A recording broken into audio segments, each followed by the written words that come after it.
ahead and pick this work session up. We'll be starting at 5:42 after a dinner break. We have a few different items on the agenda for the work session tonight, starting with a pitch for an innovation zone school that you're going to hear. And I had said in the read-ahead email that I wanted to just kind of start with a very brief overview for our new board directors of some of the differences of school governance types. I had a little bit of help from Dr. Comfort in putting this together, and so anything that I say that is accurate is because Dr. Comfort fact-checked me, and anything that I say that is inaccurate, I would beg that Dr. Comfort correct me, but the mistakes are my own, is what I'm trying to say. So, and the reason I'm doing this is because we kind of went through this a few years ago, our older board directors may remember, when we were going over the proposal for CSST. And there was no small amount of confusion about what CSST was, what the law provided for, how that worked. And so again, I just thought I would try to set the context really quickly. I'm not, you know me, I'm not going to be long-winded here. So the modal school, right, the traditional district school is operated by the local school district, which is to say us, right? We, as the board, set policy, we set overall goals, and then we delegate a substantial amount of management authority to our chief executive, the superintendent, who then manages the day-to-day operations of the district. The funding, right, is through per pupil revenue allocation under the state finance formula, the SFA. That all goes through our budgeting process, and we'll be talking about that more later tonight when we go over the preliminary budget development assumptions. This is not the only model of public education in the state of Colorado. The state of Colorado actually has a very diverse set of offerings of how public education is delivered to the public. And so I will very briefly touch on three other options for public education. This is not an exhaustive list, but it's close. These are the major offerings. The other major thing that we have in our portfolio is charter schools. So these operate under a charter contract with an authorizer. We saw this at a previous regular meeting. That authorizer is often the local school district, right? We just passed the renewal for SEVA's charter application, but it does not have to be the local school district. It can also be authorized at the state level through CSI. We had an example of a school that had a wider geographical, interest just last regular meeting that said, we actually don't want to be authorized by District 11, we would prefer to go through CSI. So they have a charter contract with the state. They have their own alternate governance model. They're governed by an independent board of directors. We provide a certain amount of oversight. The DAC helps us with that to some extent, but we do not run day-to-day operations for charter schools. They have their own independence governance model.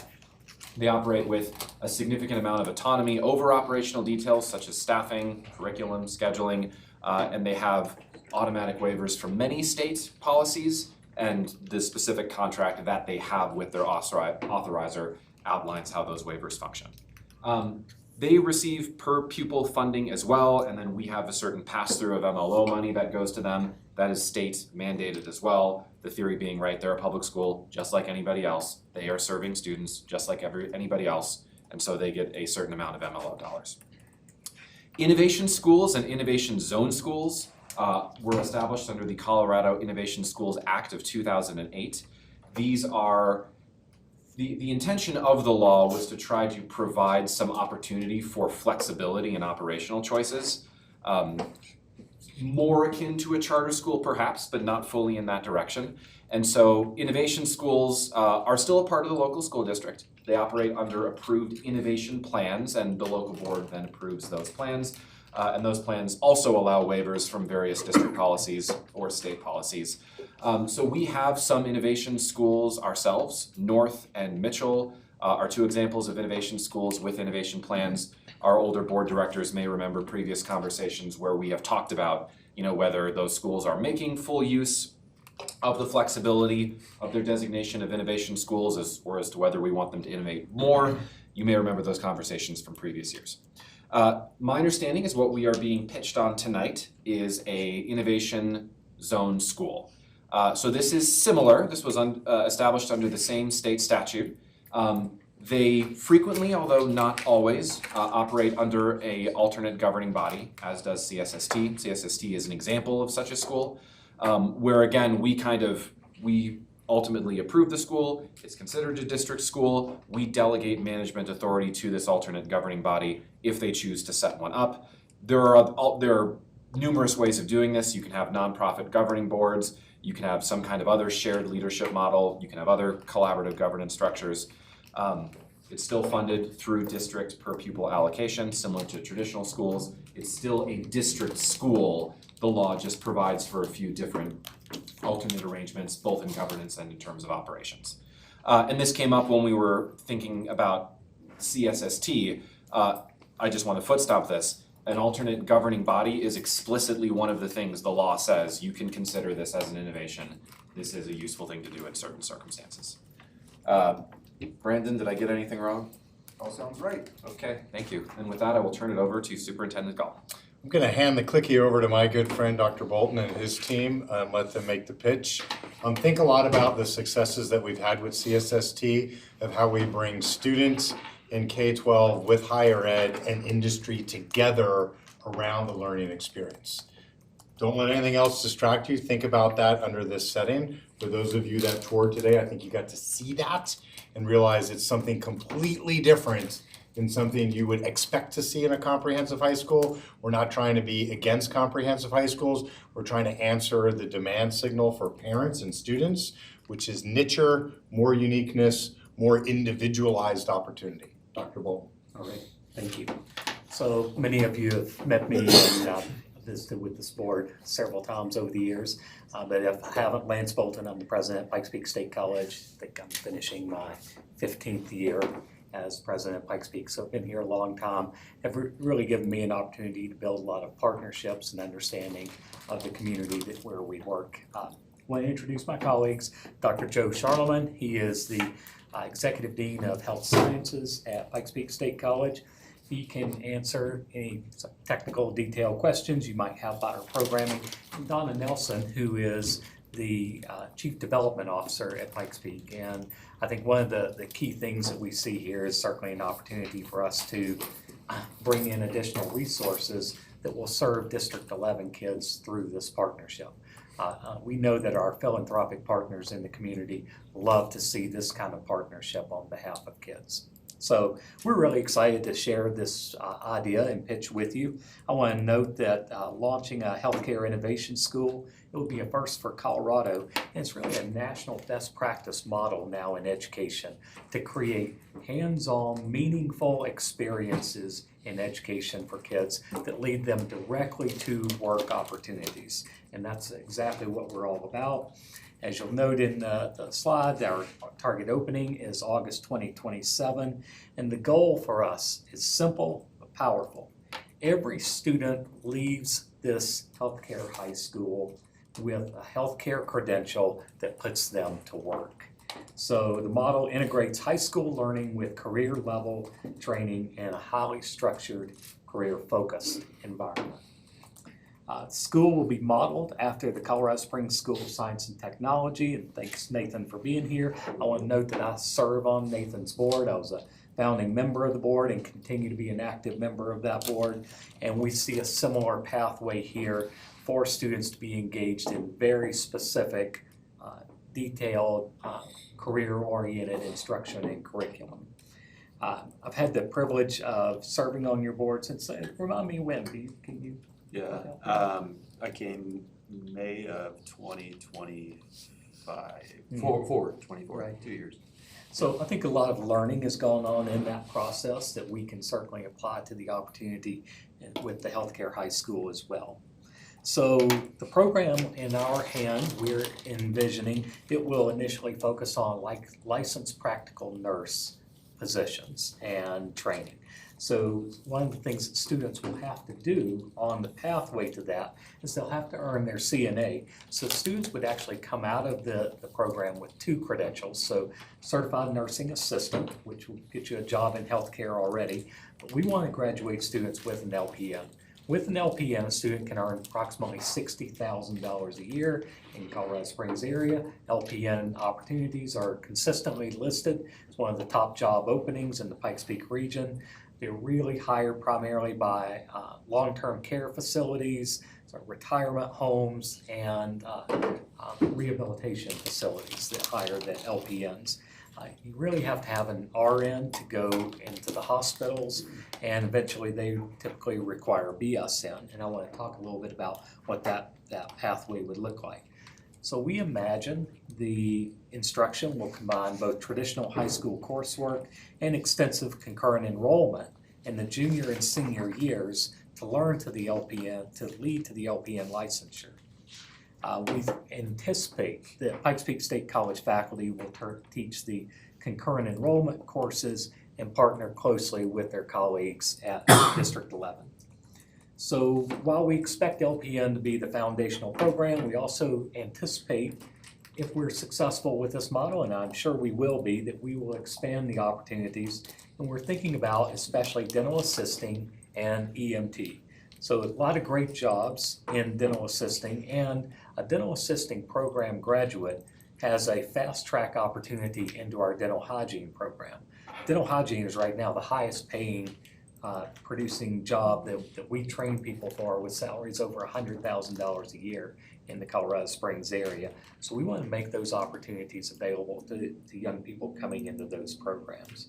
EMT we see as certainly an opportunity to get more young men involved in healthcare as well. And so we imagine, although we never know, but based on the classes that we enroll, that an LPN program will be primarily heavily female. If we were to also start an EMT program, I think we would get more young men coming into the healthcare profession, which is a great profession for both young men and women. But the overall goal is certainly to create a scalable healthcare training program aligned with regional workforce needs. So the pathway for students coming into this program, I just want to highlight, and those of you who were on the tour today, thank you for taking the tour. I just want to highlight that the scale pathway that Joe has built in nursing. So CNA is that first job, and that'll get you a job as a tech in the hospitals. LPN will get you a living wage job out in our long-term health care facilities. An RN is needed for the hospital. If you complete our LPN program, a student could go right into our RN program, registered nurse program. If they do that, there's a fast track that they can finish an RN in 3 semesters. They could complete that RN program with the District 11 Promise program.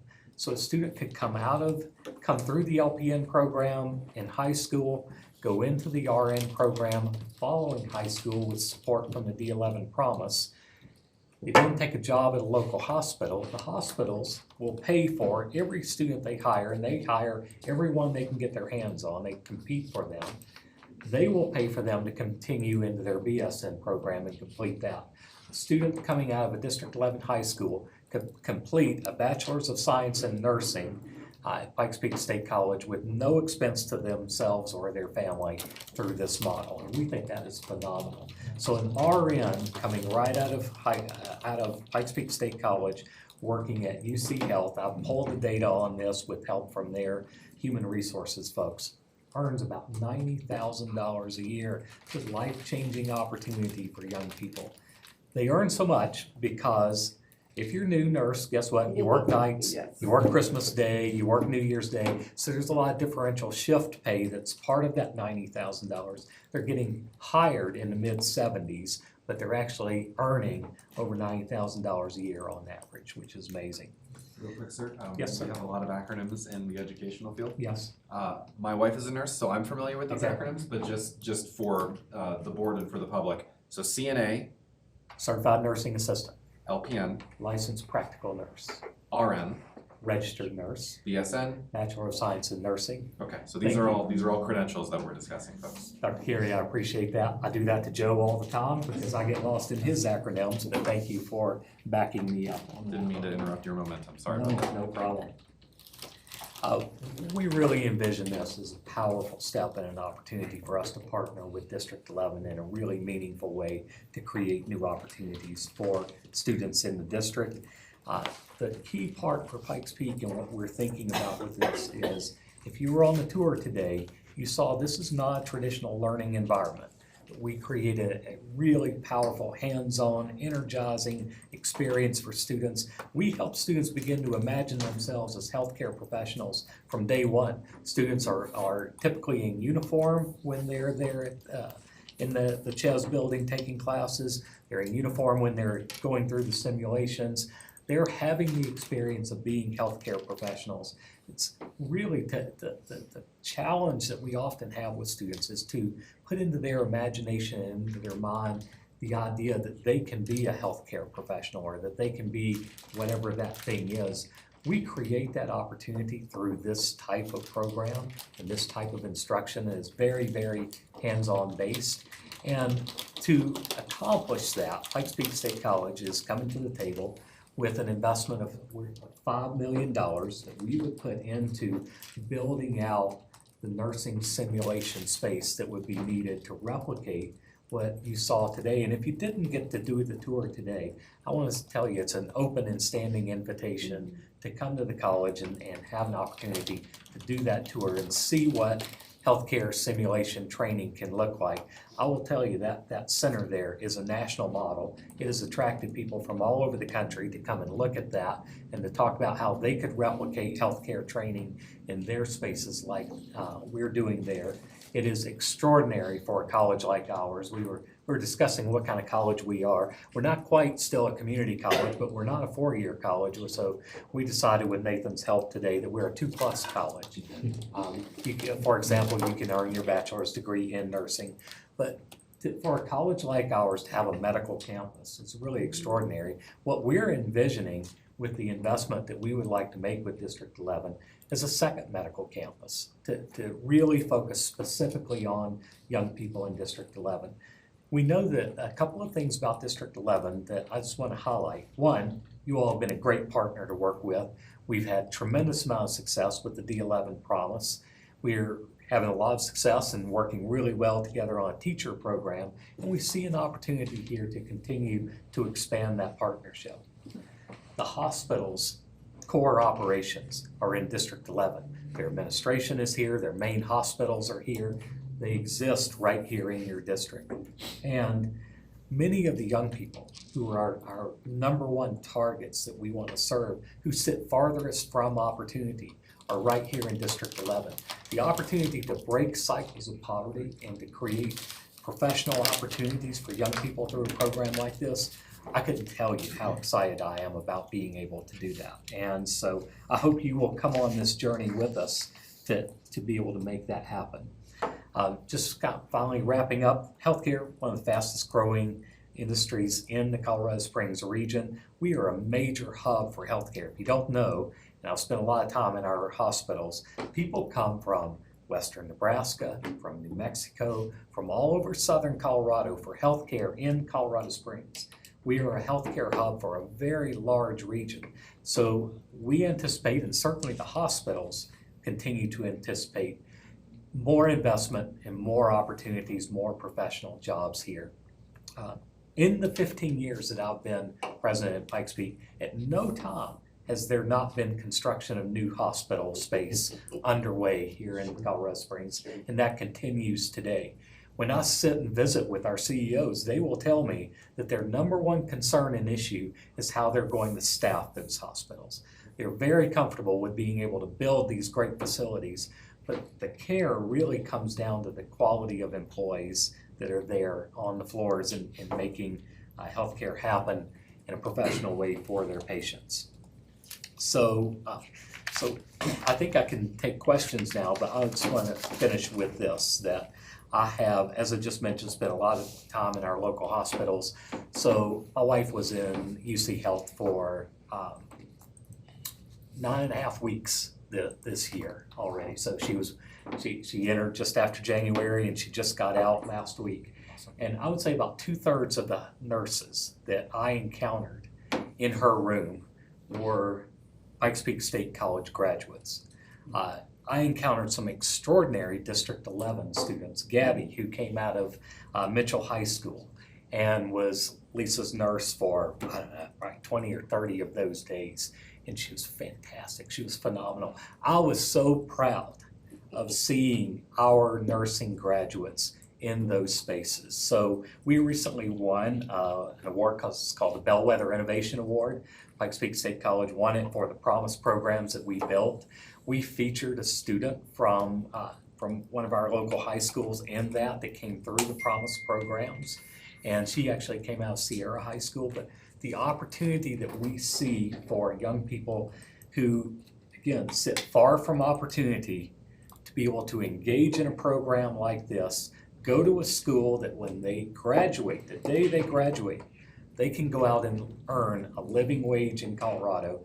And then we're providing a path forward through D11 Promise that they can become RNs and then BSNs. And that would make me so proud to be able to do that for young people in this district here in Colorado Springs. I'll just wrap up with great appreciation. It's been just a real journey. Pikes Peak has been a wonderful partner in, first of all, bringing the Promise Scholarship first to Mitchell and then across D11, in the MOU for our Teachers College last year, of which we've had a lot of positive energy. We have 20 kids signed up for your next concurrent enrollment to really launch that in this next semester. What is really unique here is the district was certainly a little overextended last year in the opening of CSST because it was our higher ed partner, UCCS, who gave us the space, but we were making the capital investment. What really makes this a tremendous opportunity, one, Pikes Peak has already done this, and Joe's a living example. And two, they've got a pretty large number up there that we want to flip that relationship, which is how do we rethink some of our District 11 space that somebody else is making a significant capital investment in, which really gives an accelerant, again, to trying to meet the varying demands of the portfolio district that we run, which is this is in high demand. We see it at CSST. We've had great success. Nathan has been traveling nationally and had people coming to visit. What would school be like reimagined, where workforce and opportunity is really at the center of it, not just singularly the diploma. So I think we stand here ready to answer any questions on timing and other things, but specifically to our Pikes Peak partners on their journey a little bit on what's worked and challenges they've had at their campus up north. So before I turn it over to the board for questions, so the context, because there are likely a lot of questions that you do have about logistics and other things. So the context of this conversation is that the only thing we are doing as a board, if we're doing anything tonight, is we are simply expressing interest in the project. And at that point, the team would kind of go and start to actually dig into the specifics of how this would be accomplished, answering some of those logistical questions. Superintendent Gall, or anyone as appropriate, could you just give the board a very brief overview of kind of what the next steps for this would look like if we are interested in pursuing this and we want to meet that fall 2027 opening target? Yeah, we have to connect again with the state through your vote on expanding the innovation zone. The innovation zone was pitched to the state with CSST. We have some slides here. Nathan, you want to go over the timeline a little bit of what that looks like? Yeah, ultimately, the state approved a zone with multiple schools, but we would need to go back and probably rename the zone because right now the zone is very CSST specific. And so that we'd have to go through a process of renaming, which I believe would come from a resolution, and then be able to move forward with the process from there. And we would come back to the board, as we've done with any other charter or innovation school, with what we call an ESA, which is an educational services agreement, which is just the contract between that governing body and you all as the overarching governing body that owns that contract. So we obviously have done some preliminary work to bring this to this space here. And so we're ready to meet all those timelines. The next major thing for us would be to identify the appropriate space using the utilization and capacity report that was submitted to the board in October would generate most of that opportunity for us. All right, and with that, I will open it up to the board for questions. I'll start off. Thank you for the visit. I got an opportunity to visit your facility this morning, and your staff did a great job taking us around, and I will make a comment on that, but first I'll come to my questions. in the first slide, you talked about a $5 million investment from your end. Is that going to be enough capital to get that program up and running, or is there any expectation from District 11 as well, in other than space, in terms of financial commitment? No expectation from District 11 in terms of financial commitment. We believe the $5 million will build out the nursing ward and simulation spaces that are similar to what you saw in our nursing program today. And our expectation is that that's our expense. It would be the concurrent enrollment space, the college's space that students would be coming into. And so we expect that that's our responsibility to build it out. Okay, awesome. And then, great. I mean, we don't have to worry about figuring out our budget then to allocate money for this project, and appreciate what you are bringing as seed money for this project. This question it may come to Superintendent Gall. I'm sure the community members may come and ask us about it. So why is this pitch coming as an innovation school, as a innovation school zone, as opposed to a traditional school? A couple of things. Go ahead. Well, so for us, are things that are really important around this. One, the flexibility of how we operate. So a training program like this, for example, will require clinical hours of students. And so we may not be always operating just a standard school day. And so we need flexibility around that. The accreditation process is really important to this. And so that might be different than what a normal, traditional high school might look like. If we're going to put $5 million into the creation of this, we would like at least a voice in the governance of how it operates. So as I do now, I sit on Nathan's board. I would hope to have that Pikes Peak would have a seat on the board in healthcare high school as well. Perfect. It answered my question, and hopefully for the people that are listening in the audience as well, if that's a question, you answered it. The first cohort of 300 to 400 students, that would be starting in 27. That's the goal of the size of the school. It would phase in much as CSST has done, normally one grade at a time. So we'd be targeting the 75 kids to 100 in that first year, depending upon, word of mouth and advertising to be able to get there. Okay. So it is to fit the niche space of the size of the school, but there's not an anticipation that in the first year, you're right at that total number. Right. But would that be incoming freshmen that year, or would that be like? So my understanding is most likely incoming freshmen. But at the same time, we could offer concurrent enrollment classes for juniors and seniors who are prepared to be able to come in and start in that first year as well in the college's space. Right. Yeah. So some of them that have taken freshman and sophomore classes, basic classes, that Right. they may be able to transition as a junior into Exactly. your program in 27. Correct. Okay. But during that interim time, we imagine while those freshmen and sophomores are coming along and learning their basics, that we could offer concurrent enrollment classes there for students who are already prepared, who are already juniors and seniors, who have taken the necessary background courses to be able to be successful. Might be a smaller cohort, but that would be fine. We typically do better and like to start with smaller cohorts and grow as we get some momentum. And then first year with just the nursing program, and then subsequent years with the dental and the EMT programs as well. That's the thought. That's all I had. If this goes well, we would really like to add to it.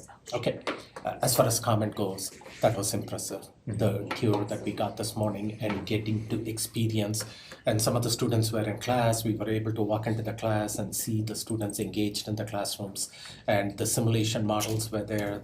It simulated what was happening in real life, including touch, feel, smell, sense, all of those kind of things. You kind of transported into a park and things like those. So you did an amazing job demonstrating that. Thank you. Providing this type of opportunity for our students. D11 community is more to the central and south That facility is way up north, so a lot of our students may not have the access to get there. So having something within District 11 boundaries, a location where they can go and have this type of life-changing opportunity for them, that they can graduate out of high school and get a $60,000 job and then go for 3 or 4 more semesters and possibly get like close to $100,000 job. And all pretty much covered at no expense to the student because of all the various resources that are available. You said it perfectly. Yeah, it's just life-changing opportunity for so many of our students that don't have that opportunity, right now. So I am fully sold on it. He pitched this to me this morning, 5 minutes, and I said, like, where do I, you've had me at that after that 5 minutes, but then he took me on the tour. This is something, from my perspective, I always wanted that pathway, that full healthcare pathway. We may have bits and pieces of that in District 11 right now, but this is something that is going to complete that healthcare pathway. And thank you for bringing the $5 million investment as well along with it. That's all I have. Thank you. Thank you. I would like to echo Hart's comments about the tour. You guys were phenomenal. Yes. When I saw that, I mean, at one point I actually said, where do I sign up? Yes. It was amazing. I mean, I've seen a lot of schools in my time and just, I really don't have the words, and that's amazing. The idea, being a core teacher, as I was for 30 years, how do you get the core subjects in? Because it's not just a healthcare high school, is that what you call it? Correct. I mean, there has to be core subjects, so how does that work? Yeah, well, that would be the high school's part of this, so I would just say not quite my lane. Okay. Our lane is really delivering the college level courses, but maybe Nathan would want to say Yeah. something about this. So you really pair the college classes with the high school classes. It's really, you dovetail those together. So you do the math, science, English, social studies classes, and then really the college classes probably operate more like electives for those kids. Oh, okay. Yeah. Okay, great. And certainly this happens for college students as well. If you come to a healthcare program at Pikes Peak, you're still taking some of the core courses as well. So it's built into our curriculum as well, but it would look a little bit different with taking high school classes and building those around the concurrent enrollment college classes. Very good. It was really well done. Thank you. Thank you. Other questions? Yes, I also enjoyed my visit today. What I was impressed with was the care of the students and the modeling in the classroom. And I'm wondering, I'm still trying to understand what it looks like as far as you're saying 300 to 400 people. Would that be the limit, or this would be for the high school part? And also, what age groups would be there? Would it always be just 9 through 12? Or do we have kids moving through campuses? Do we have kids coming from other high schools? I think they're great questions. I think the idea of an immersive medical high school is really kind of one of the advantages of this experience. I would imagine maybe starting with ninth and 10th, just from a master schedule building as a practitioner. From a master schedule building standpoint, it's much easier to do it with a smaller number of grades instead of having to, it really maxes your teachers out to offer across too many grades. But yeah, I mean, it would be a great problem to have if we had more students that wanted to access this program than we have space. And do we expand that space? Is this something we replicate somewhere else? I think that would be a great problem to have. And then we've had some early conversations about maybe a middle school that could feed into some of these that might be science focused around medical or technology as well. So the capacity could go above 400. This is, I think that's pretty far down the Yeah. road. I don't. Okay. That's what I'm trying to What I would say is, what the city has seen is kind of a settling that a traditional high school is seeking to be 1,000 plus to find its way to balance the budget and offer that very diverse set of experiences. And what I'll just call niche school experiences seem to be very comfortable in the 300 to 400 window. You had SEVA here earlier getting their charter renewed how many years now, SIVA in District 11, 20 some odd, very comfortable at 300 and some odd children. You end with the balance of very strong visual and performing arts in comprehensive high schools. So there seems to be a nice balance of choice of some families need and want a very immersive experience that leads to the actual certification, CNA, RNA, LN, BSN, all the way up to an actual career. And other kids want to dabble third period, which is, I'd like to learn about what a medical pathway could look like. We see those things existing at the same time, just like orchestra exists at Coronado and SIVA exists down the hill, right? We're not really seeing them as necessarily competitive. The need of the individual child lands. To Nathan's point, I do see more schools over time in innovation spaces as the economy demands. One of the things we talk about, Lance and I will say, is we normally hand students to higher ed and then they spend a year to remediate them because they weren't ready, and then higher ed hands them on to the local economy, who then spends time to remediate them because they're not ready. Right. So what if we put the three of them together to make sure that kids are ready? That's really the goal. So as far as the high school experience, you might have a student that comes and takes 1 to 2 courses there. I wouldn't anticipate that. I think all our students at CSST are full-time CSST students. There are already existing partnerships with Pikes Peak on concurrent and dual enrollment for kids to be able to do those singular things. There could be some economy of scale where we're sharing some of that simulation space. But I believe the original vision here was people Full-time students, Yeah. full-time To students. be able to get through the curriculum and meet the goals, I think they would have to be fully in. And again, like, detailed school plans have not been built out. This is an initial pitch to the board to evaluate interest on our end, so. Other questions from board directors? Charles, yeah. Yeah, thank you guys again for the tour of your facility. I thought it was a great setup. I think it's a really cool opportunity, especially as a young person, next generation. I think, there's a really big need for healthcare. I live with my great grandparents. I know with the CNA role, that's a really popular thing, but I think you can invest a lot more into that. Looking at the annual salary, it says around $60,000, $65,000 annually for the LPN. Just looking up on research on the average minimum for a standard living for a family of 4, which is in that needed category, is about $112,000. How would you meet that for students that, maybe going into their senior year, renting out for apartments? How would this help accommodate them, like with benefits and resources? Well, so there's a lot of different numbers out there about living wage, and we spend a lot of time on this. I would say our core mission is to put people who come through Pikes Peak State College into living wage jobs. We use the MIT living wage calculator for El Paso County for a single person, and that's a little over $50,000. And that's the benchmark that we pay attention to around what salaries are for the job training programs that we provide. And that's a single person versus what you're looking at is for a family of 4. That's why I said there's a lot of different numbers out there. There's a lot of different numbers Yeah, out no, there. absolutely. I was just curious to know because I know with coming out at 18, they're not necessarily going to have a family of 4, but the rent is a big thing here in Colorado Springs. Absolutely. I want to make sure that if we are providing this, that they do have a stable income, but also livability to be able to produce outside of their job. I'm curious to know too, because I know we've been building hospitals out of the wazoo here in Colorado Springs.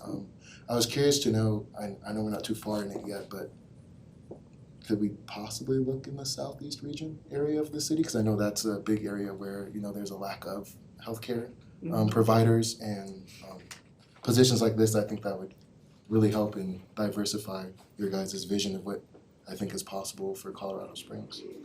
Well, part of the vision has been for a long time to create opportunities for people that are not in the north part of the city, that aren't close to our current healthcare campus, to make sure that that was accessible to people. So we don't know exactly where, but part of this has been from the very get-go. It has to be accessible downtown and south populations, that we're not going to build something like this on the north side of town. We've already got that.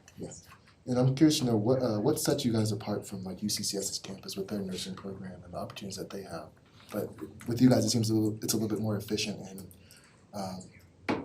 the time and cost is more beneficial for the students that apply into this. Well, we're certainly lower cost than the UCCS program, and we have this scaled model so that you can come in and earn CNA, LPN, RN, BSN. You can't do that at UCCS. It's basically it's all in. It's a 4-year program at UCCS to get an RN. It's a 2-year program at Pikes Peak to get an RN, and yet our NCLEX rates, which is the test that people have to pass to become a registered nurse, we have the second highest in the state last year. Many years we've had the highest in the state. And I think that really comes from the hands-on work as opposed to more theoretical approach to teaching nursing. I'll double down and add that one of the wonderful things about District 11 is we have 3 institutions of higher learning within our boundaries: UCCS, Pikes Peak State College, and Colorado College. In this idea of innovative spaces, wouldn't it be really wonderful if our higher ed partner for 3 different programs were 3 different institutions, for us to really get the power of some kids are certain they want to go to UCCS, some kids are certain they want to go to Pikes Peak, some kids aspire to go to Colorado College. Having the opportunity for District 11 to, monopolize the fact that all these higher institutions are within our boundary can be an enrollment difference maker for us. And so Pikes Peak, there are obviously many other partners that could come to the table for this. Pikes Peak has the established program already. Copying success is the best way to ensure future success. So thank you, Joe, for what you do every day. I'll just jump in there, Charles. In comparing the cost to the student, that is a huge, our students are, their debt, if you look at their debt at the end of the track, it is, they're debt-free. And with the Promise program and with the tuition support they get from the healthcare organizations, the ladder, they're employed as they go through the ladder and taking advantage. I think that's a big benefit. No loans. If they go directly to UCCS, I don't see, they cannot say the same thing unless they're financially wealthy. And on top of that, there's no other program, medically speaking, that compares to what we do. No other program in the state, they can't touch us. So if you're interested in a career in the medical field, Pikes Peak State College is where you want to go. And as you were talking about the other colleges, maybe they're best in those other areas, but we are the best in the medical field. What's the name of the building you're housed in, Nathan? The UCCS Cybersecurity Building. Right. So putting the School of Science and Technology in the cyber lab for UCCS, and then having a partnership that is a medical simulation with Pikes Peak is taking the advantage of the strengths that both those higher institutions bring to our community. So I'm gonna stop us here, and I think just in the interest of time, because again, the full operational plans have not been built out. There are hurdles to be kind of crossed at the level of the state. This will come back to the board later for planning. It'll go through the whole action approval cycle. But I am gonna stop and I'm gonna get thumbs just for a clear signal to staff. And again, this is not a vote. This is not us approving the school right now. This is just authorizing staff to say, we are interested in this. Go start to figure out some of those details. So can I just get a quick show of thumbs from the board if they are interested in, all right, perfect. So Mike and the team, you have our agreement that this is something we would like to see pursued. So we would love for you to come back and bring us a full detailed plan. Great. Thank you all. We really appreciate you listening, and we really appreciate the partnership. It's a great opportunity for kids in our community to have a whole new pathway open to them. So thank you. We appreciate you. Thank you. Thank you, sir. Thank you.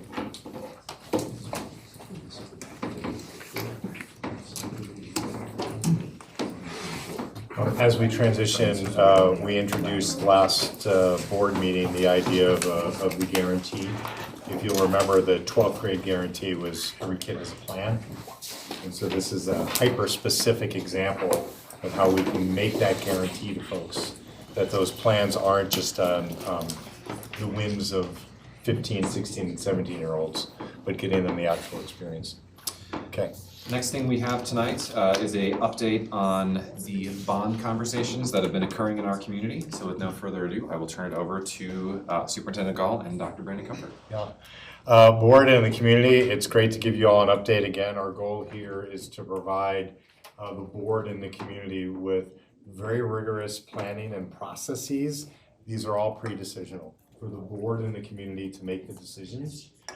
I just want to be clear that we feel great responsibility in making sure that our plans are very tight so you all can be informed to make the best decision. Nobody here wants to walk into a buzzsaw and go into a space where the community is not ready for or responsive to the needs of a bond, but we want to make sure that you all have the adequate information available. And so as part of a very long series of conversations that we've engaged with, I turned it over to Dr. Comfort and team to give you some new information.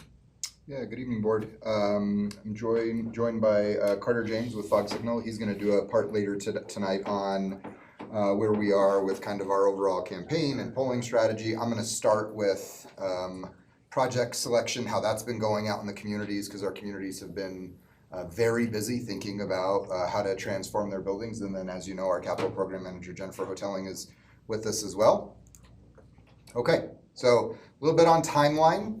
As you know, we've spent a couple of years collecting data and building some plans, but we got pretty heavy with that in November, December, and then in January we identified our community-based liaisons. We did some training with them, developed some messaging toolkits. In February, we started to hold regional meetings, really start to introduce this idea to the broader community. And then really into February and through this month, our schools have been identifying projects. We'll show you a little bit about how that looks tonight. I got to visit 3 different schools last week with different community events. And it was so cool to see the amount of excitement and momentum. One of the communities I got to go to was Rudy. And it was like the first time in my career I thought I might leave doing something like this because they were so happy at what the principal was talking about they might get to do with the money.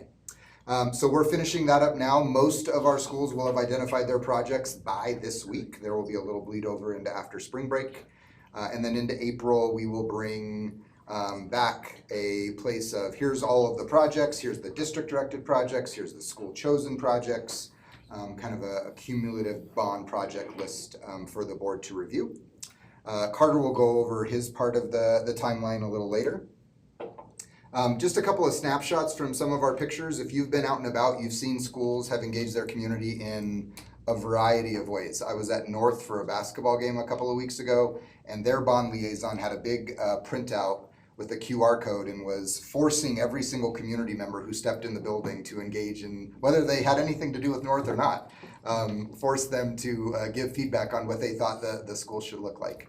We have a lot of online tools that are out there. We have community meetings that are happening kind of across the gamut. Here's Martinez.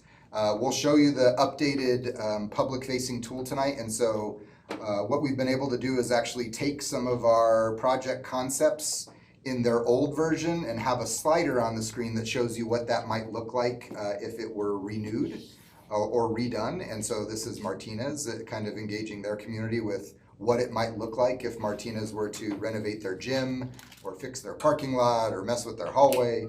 And a number of schools have done that in similar ways. We've given schools and bond liaisons tons of resources, so much so that I think many of them felt like they were prescriptive schedules, and we had to tell them these are just ideas. You can engage your community in how you want, because they were feeling like they had to meet my timeline to the day. But we've given them lots of information and then gone out and supported communities as of today as they're continuing to work to engage their community. Okay, I want to go over a little bit. I actually thought we would get more questions about this than we have, but I did want to go over how we built our allocation model in terms of the school allocations that they get to have choice in. Remember, lots of this funding is going to district-directed projects because there are some things we have to get done as a district. But in terms of the money we turned over to schools for their autonomy, the way we built that allocation model was basically based on 4 criteria.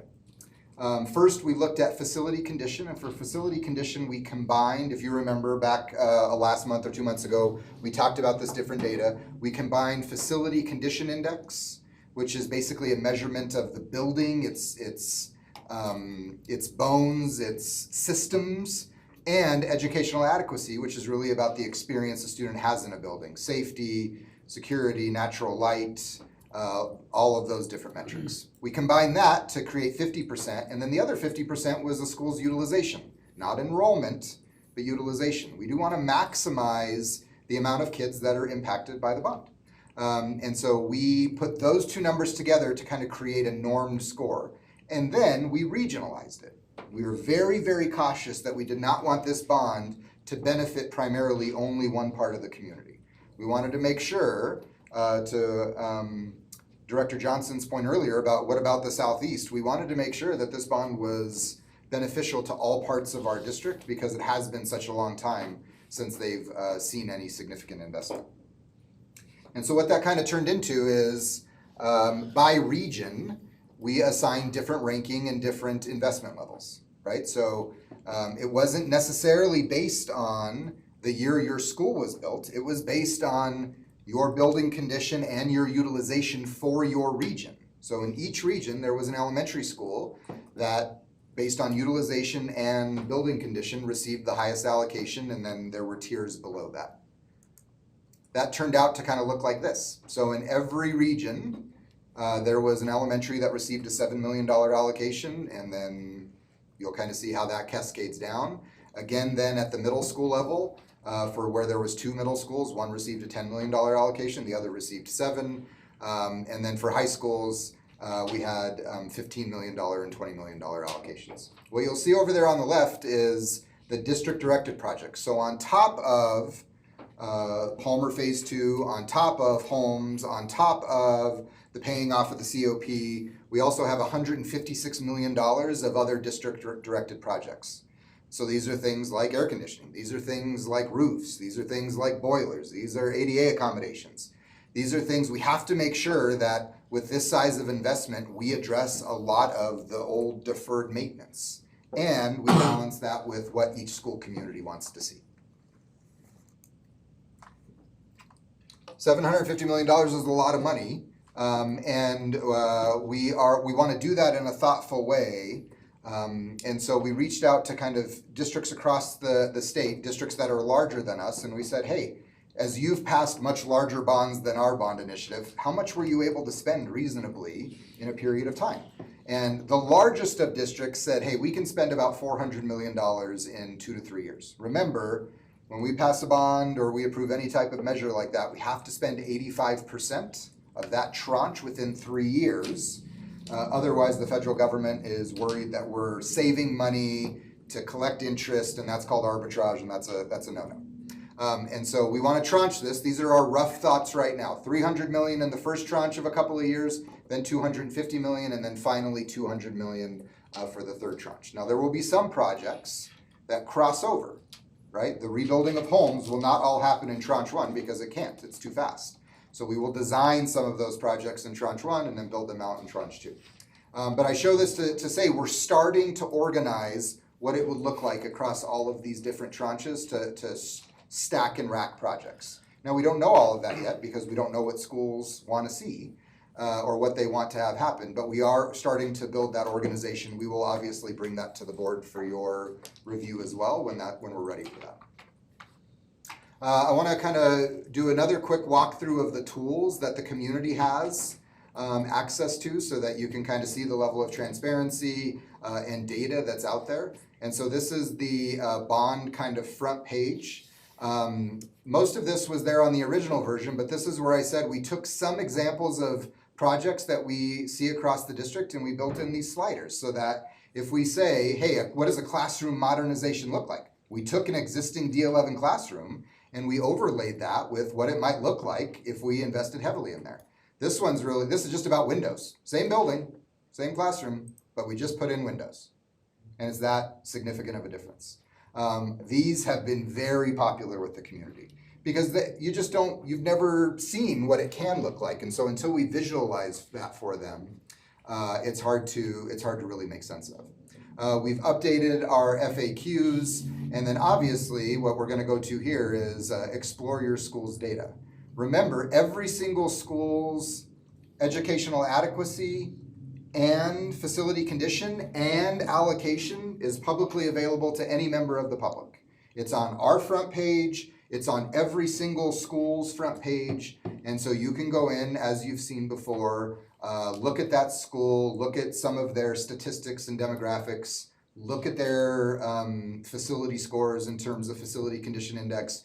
You'll see we built in some hover buttons above those, so if you don't know what that means, you hover over it, and now gives you a short description of what that term means. And so we've done a lot to try to add clarity for the community who doesn't live in the facility space every day. Okay? Next, I want to kind of show you what the capital planning tool looks like.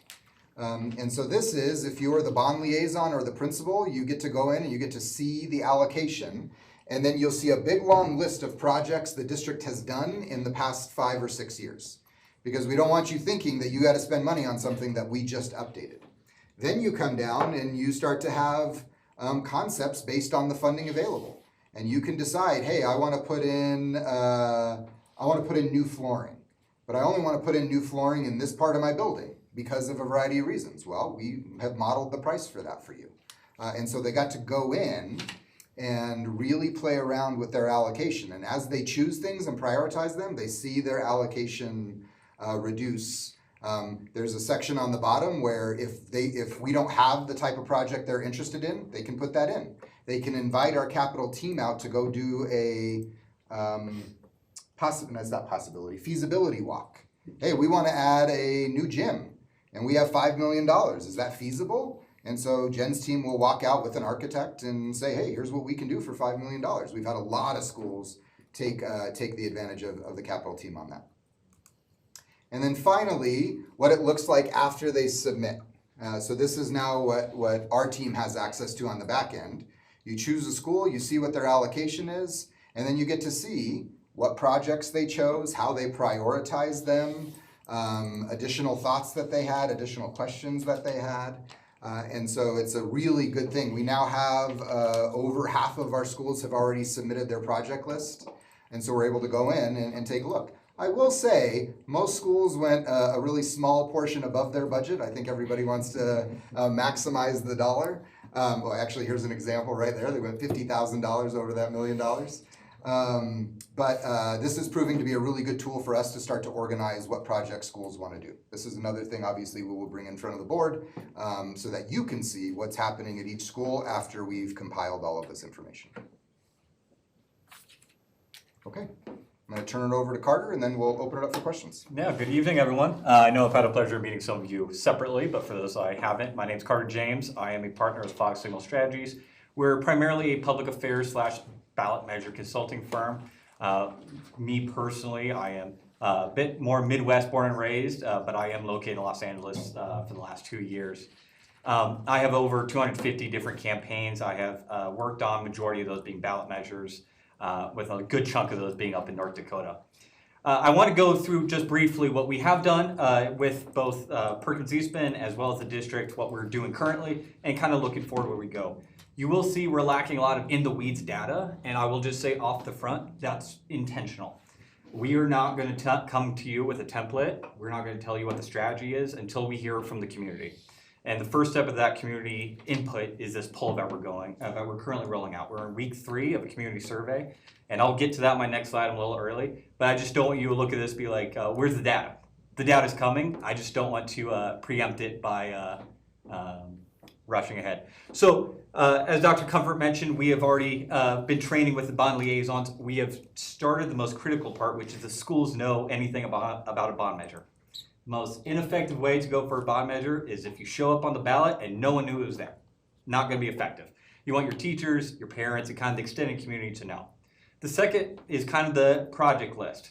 As we just saw with that dashboard, every school has a pretty long laundry list. the general voter isn't gonna know details about how many windows they want in their school. They're gonna want kind of bullet points, and that's the bullet points we're testing in our survey, but we've also kind of narrowed it down as a district to figure out air conditioning and HVAC repairs. That's a general bullet, not something that's detailed in the finest line, because the general community doesn't really need to know that in the broad sense, but they have it available. The third is kind of early stakeholder outreach. So we have the first group, which is kind of what we call our internal stakeholders. That's the district, that's staff, teachers, parents, kids. The external is the business leaders. And especially with the bond measure like this, with a district that has so many career and technical training programs, we want to hear from businesses what they're seeing, where they think there's a demand or need. We want to make sure their voice is included as we slowly start to build what we expect the bond measure could potentially look like. So that's kind of the work we've done, and as you can tell, all that's still in continuation. But the work we are currently doing is that voter opinion survey. So we're probably going to wrap up here this weekend. I don't want to get into too many details of it, since there are still members of the community who are responding to it. It's scientifically better if they don't know much about it. It's about a 13-minute survey. We ask a lot of good questions. We ask opposition arguments. We ask supporter arguments to kind of gauge how messaging works. We also gauge the project list. So that way we know what projects the community generally supports. It is not a political survey in your typical sense, where we don't know, we don't care what someone's party registration is. We don't care what their likelihood to show up and vote on other measures are. We don't know about that. We want to know what they think about the bond measure. Part two kind of has to happen after that voter surveys, but it's building the strategy. For example, one avenue we're currently looking at is a large portion of teachers and parents actually don't have updated voter registration to be in the district. So they may go to class here, or they may have some type of outreach. They may live here. They just haven't filed that post-service form so they get the ballot with them. That's a really simple thing. It's kind of strategy we're trying to grow to make sure, especially when we look at the previous ballot measure that failed, every vote counts, and we want to be able to boost our lead what we can. The third is that kind of engagement planning. That's the bones of what you would expect and kind of where you would expect us to be. I know when I've listened in virtually, a lot of questions about messaging and town halls have come up. That's really where that rolls out. That's where we go and talk to apartment complex associations. That's where we might do a community town hall at a gymnasium. We want the community to come in, share their thoughts, because a neighbor who might not have kids still might have traffic concerns with drop off and pickup. So we want to make sure the broader community feels involved.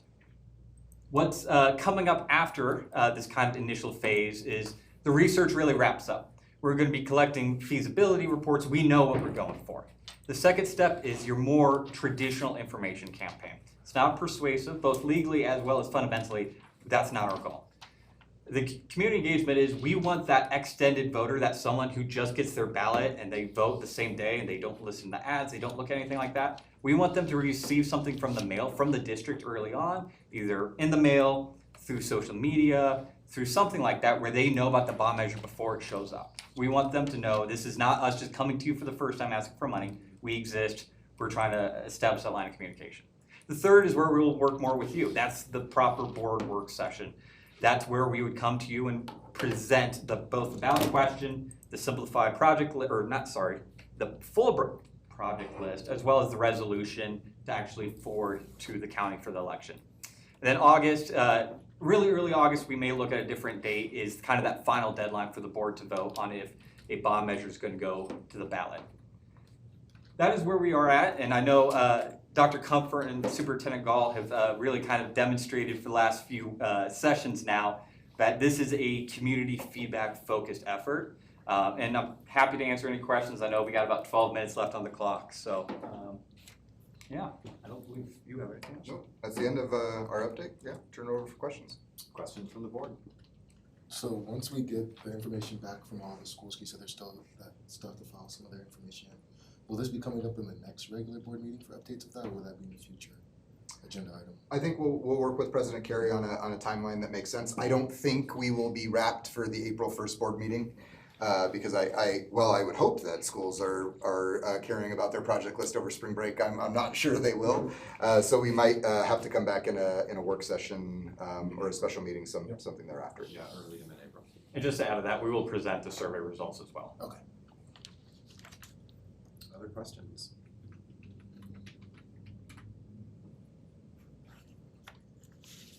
I do want to acknowledge the incredible work that's gone in. When I reviewed the previous bond ballot measure that the district went for, and I look at the quality of how we're interacting, the companies that we have partnered with, I imagine that's Perkins Eastman's tool, is that right? The ability to do drop downs, that sliding visioning opportunity for people to understand. It gives people the chance to think differently about the buildings that they work in and that their children attend in a positive way instead of in the constant negative narrative that often older buildings do have. A lot of times bond campaigns are about stained ceiling tiles, and it's great to be able to see what does educational adequacy look like, what does that mean, what does daylight mean to a child in a learning environment. So it's been super exciting to have those types of partners here, which I think we're learning a lot from, is that some other institutions have thought very deeply about how to communicate the basic value proposition of where do my tax dollars go, because this is a request to the broader community. And so I think the more explicit we can be in that, and yet responsive to what that feedback is. Probably the most common question is can I build a gymnasium or a cafeteria for $1 million? And the answer is no, but we can show you ways to reimagine a cafe gymnasium with $1 million that might be just as functional and beneficial. 10 years ago you could have. Yes. Not anymore. So,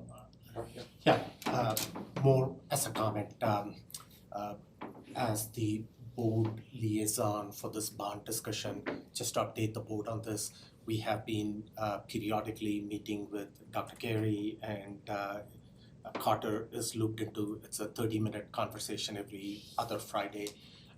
You provide an update, and we got to find out that your survey went out, and we also get an update on what's happening at the schools. As board members, I think Melissa is forwarding you those discussions that are happening at the schools. Again, a reminder, if it fits in your schedule, please do attend those discussions. I do want to, again, foot stomp and emphasize what you mentioned. This is an opportunity for the community to engage. In one of the schools that I was at, there was some confusion that the district is going to choose the projects for the school itself, but that's not the case. We are asking community feedback and input from the schools to participate in this discussion. So at the grassroots level, we have that kind of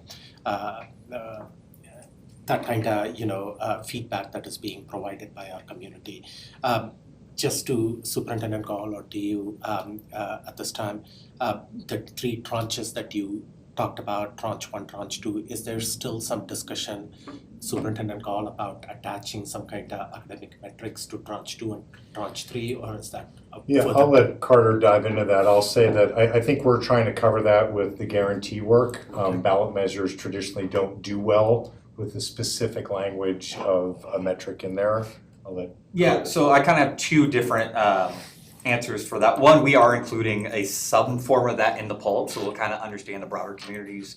One, their understanding of it, 2, their support of those kind of requirements. I will say one of the biggest hurdles of any type of ballot measure, specifically a school bond measure, is you have to inform the voter, and when you're explaining, you're losing, but that is just the nature of bond measures. You have to explain it. And if you kind of do something that's a little out of form, a little bit more difficult to follow for someone, you may lose some percentage. So that's something we might have to explore if the poll comes back a little bit closer than we would want. We might have to see if that could be an impact. I don't have a definite answer for you now. I would have to kind of wait to see what the community says. Yeah, I'll answer it in more broader terms. D11 is here to regain its trust with its community. That has been every ounce of what we've tried to do for at least the last 3 years, and I would assume, and even the superintendents before me, when you lose over 10,000 kids in 20 years while the population of the county has doubled, it's not just about aging neighborhoods and populations, it's that people are not choosing to come to District 11 schools. There's an underlying lack of trust. For some people, we might not be able to overcome that. For others, it is already happening. I certainly have lived a very positive experience in the last week or so in hearing very specifically from certain communities how they feel or don't feel about some other decisions that have been made on some other projects. Those are people demanding an excellent experience for their child. And we'll find the workarounds to overcome some of those other challenges. But we're starting to hear a voice and a narrative from the community that is now pro D11. Now, I think the other data to share is 17% of the electorate in District 11 is registered Republican, 16% is registered Democrat, and 61 or 62% is unaffiliated. And so most of these conversations will be on the extremes of the margins, because that's how most of the political narrative goes in our country right now, yet the opportunity sits in the middle. The opportunity sits in the middle, and we believe that without making them necessarily corollary, but the idea of what you heard earlier of a medical pathway high school, that might only be 300 kids, but now people who have opted out might be saying, had that been there when my kid was going in, I might be interested in that. We have been a very binary system for a long time. The strategy behind a portfolio is there's a school for every student in District 11 portfolio. You come pick. And at this size of the bond, every school's a winner. Every school's a winner. There's not finger pointing across our own aisle, which again has been a goal in regaining trust of how do we have board meetings where we're celebrating the excellence in the district and not constantly infighting with challenges that do exist. I don't want to shy away from the challenges, but I appreciate that we're polling for that. As we have said from the very beginning when we started this last spring, as goes the data, goes the decision here for the board to be able to make. No, there are no idiots at the table here. Nobody's trying to be a martyr for a cause. We don't want to spend money that is gonna not work. We want to make sure we're being responsive to the direction of the board as you hear the inputs from the community. My only request, just speaking of data, is that you keep me in the loop with when survey findings are completed and when some of that initial analysis is done. As board president, I've kind of been shooting for this operational tempo of one regular meeting and one work session a month. We're about to go into spring break. I would like to pass on information to the board at the earliest possible opportunity. So when we do have, when we do start to get those results back and we do start to kind of put together the reports, please let me know so that I can send them to the board immediately rather than waiting for the next work session, Absolutely. if that makes sense. Yep, we definitely commit to that. Okay. All right, thank you so much to the team.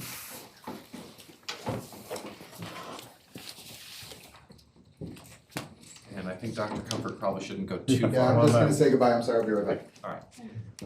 That does bring us to our third item of the evening for the work session, and that is a quick update for a proposed alternate salary schedule and alternate pay scale.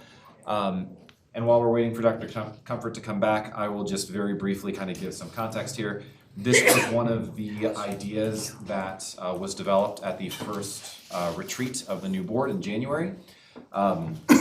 So one of the documents that is on Diligent is kind of the draft that we put together as a pay scale tasker. The goal here to develop a kind of modernized salary and professional development structure that is not simply tenure-based, but also rewards, leadership, different responsibilities, things like curriculum lead or content lead or dean or department head. This is a model that my own workplace uses. This is a model that charter schools use frequently. With the intention of trying to attract and retain high-quality educators. And I said this at the retreat. I said this when we first kind of put together the tasker, but I'm just going to say it again for the cameras. The explicit directive to Dr. Comfort and the team is that this is a voluntary schedule that exists in addition to the current salary schedule. This work is not intended to eliminate step increases for tenure. This work is not intended to move the district towards a pay-for-performance model. That is not what this is about. This is about trying to provide an alternate option for teachers who are interested in leaning into roles of more responsibility, roles of more leadership, with the operational details being developed by Dr. Comfort and the team. And with that, I will turn it over to Superintendent Gall and Dr. Comfort. Yeah, thank you, President Carey. This has been a great opportunity for us to really think about how do we continue to promote excellence and the quality of instruction, and while celebrating every member of our team at the same time. The pay scale option here gives us the chance to acknowledge that the sector has shifted in the last really generation. We have many super eager and achieving staff members who don't plan to make a Jill Hafley career in 29 years in the classroom, which again should be commended. 29 in D11. Yes. Thank you for that. And so we want to find a way that we can be giving people an opportunity to be rewarded and or promoted in spaces where they are contributing differently and showing an extraordinary amount of effort for the work that they're doing. A couple of things to also add to Director Carey's comments, because I know how these conversations go very quickly in the wrong direction. This is not pay for performance. You will see there are no student outcomes in any of the things that we share here. This is not pay for performance. This is a way that we can accelerate individuals who are putting in an extraordinary amount of time. We love every one of our staff members, and we hope that they see themselves reflected in the work that's here and not as if they're being ostracized one way or another. It's a great opportunity for us as a district to really double down on a D11 way. What does it mean to be an instructional staff member in District 11? What are those expectations? What are those known supports that can happen? And again, if I relate this back to the 3-8-12 work that we'll be bringing to the board in more depth in the work session in April, what then are those expectations of parents and students in that same space? None of these things sit in singularity. They all come together in a coherent and aligned strategy that says being a part of District 11 as a staff member, as a student, as a community member, as an alumni, or as a future member is probably the best opportunity, not just in El Paso County, but along the Front Range.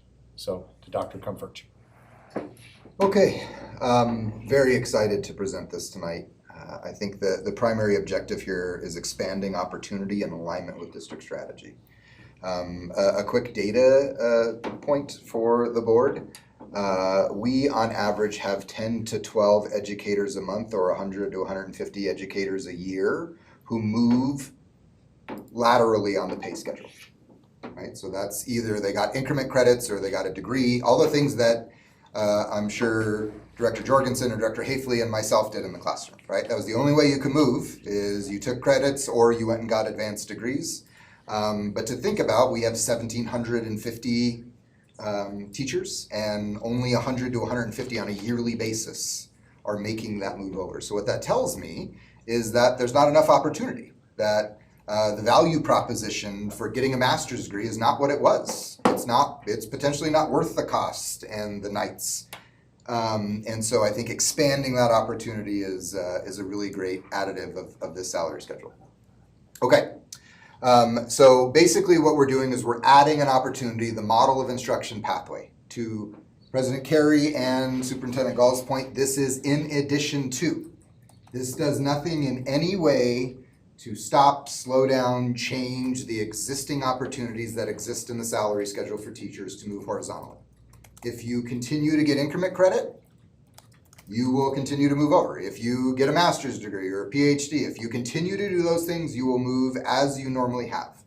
This adds an entire second opportunity, which is basically the model of instruction pathway. So this means you're completing district-led training on the model of instruction, and you're going to see we overlaid the model of instruction pathway with our existing salary schedule.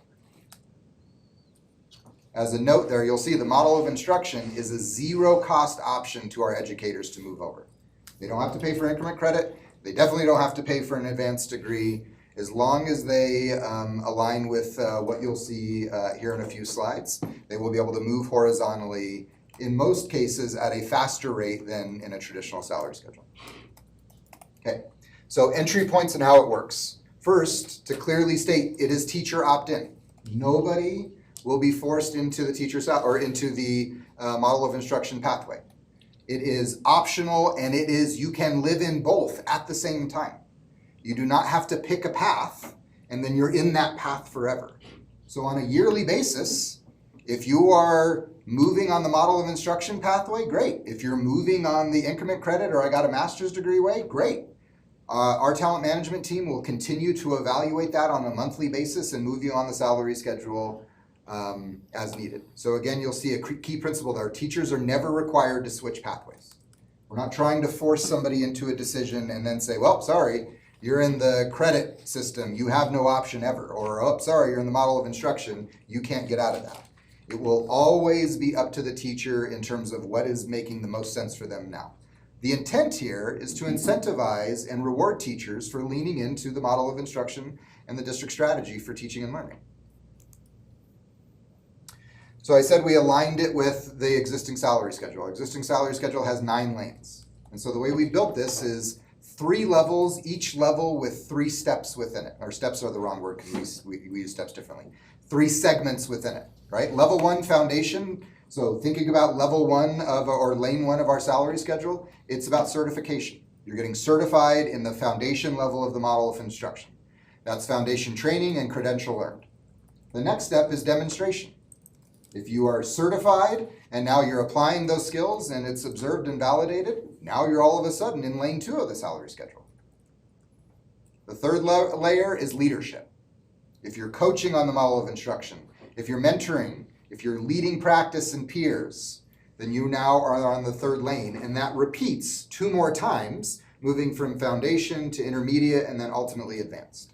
So this perfectly, as you'll see on this next slide, overlays with our existing salary schedule. Okay?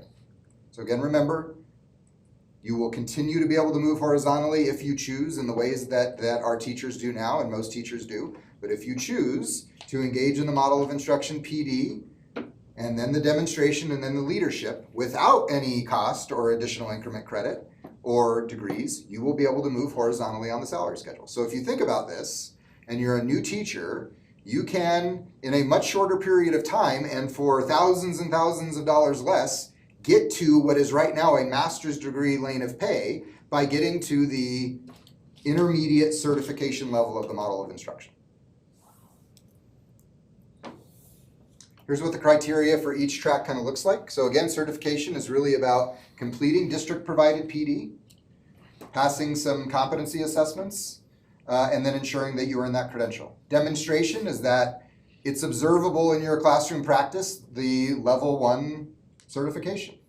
And that when classroom walkthroughs are happening, it's observable, that it's verifiable through the instructional team, just like we do now with walkthroughs, and that you are a model classroom or open to being a model classroom for peer observation. I think you guys have heard from Dr. Fry the significant benefit that we are seeing from model classrooms.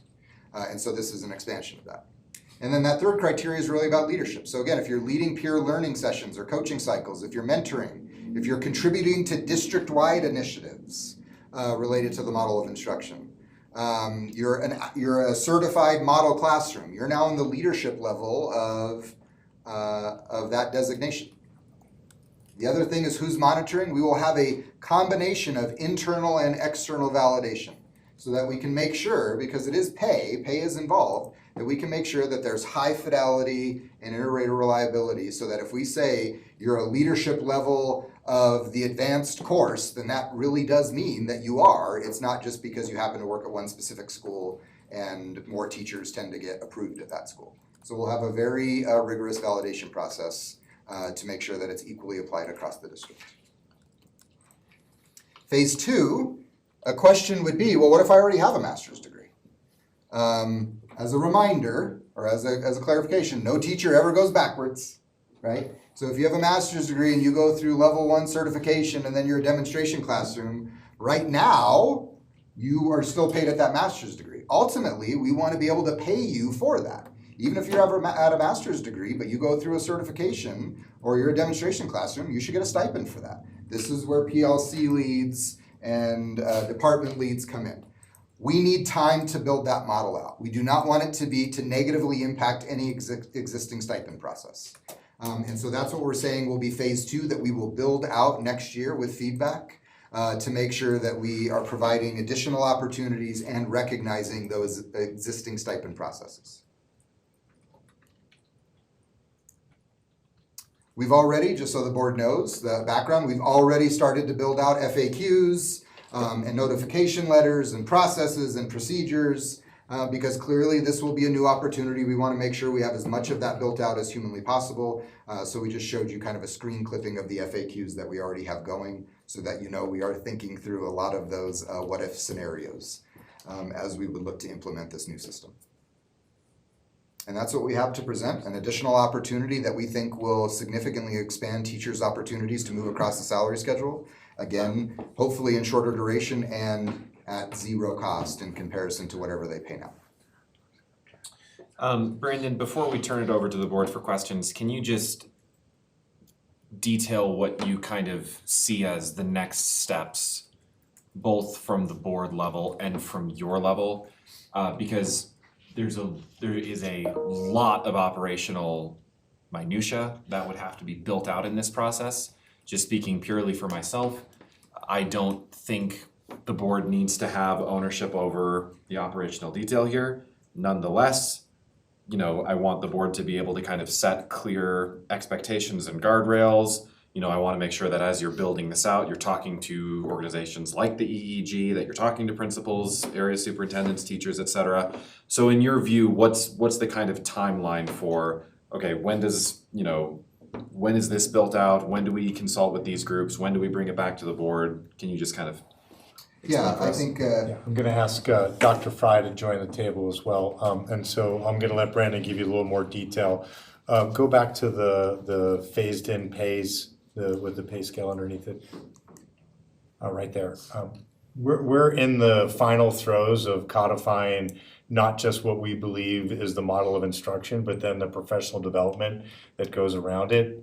In summary, but not in totality, Carol and our other academic leaders, in partnership with our area superintendents and principals, have been all in this year on new to teaching, alternative licensure, and/or early identified having challenges in the classroom. Those are all spaces that are very easily covered by what does a foundational set of skills relate to for you as you come into District 11. And so we see all of these coming together. That professional development has to be what we say is that foundational opportunity. That doesn't mean that you have to opt into this. If you want to go the very traditional way, particularly for people that have been in the system for some time, by all means continue to do that. I would never say to somebody getting a master's degree is not a worthwhile endeavor.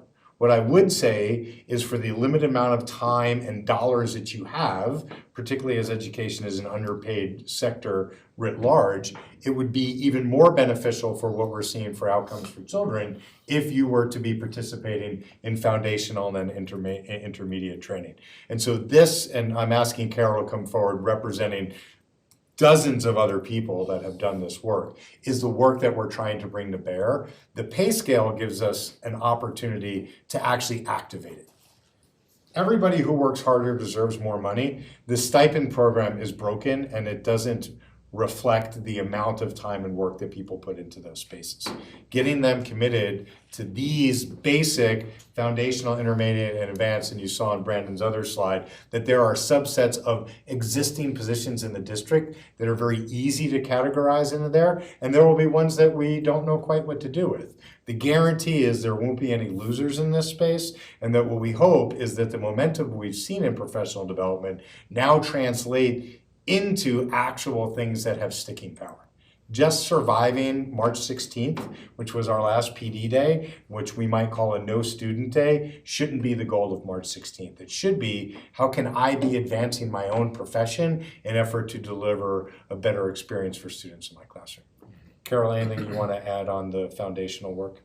No, I think just that, good evening, by the way, just that we continue to see really positive trends in how connected PD is to district strategy and how connected that is to what's happening in the classroom. The superintendent brought up the 16th, which was our last PD day, and I'm just excited to share that as that data rolls in, what we're continuing to see is that every PD day we've had, the trends continue to be more and more positive.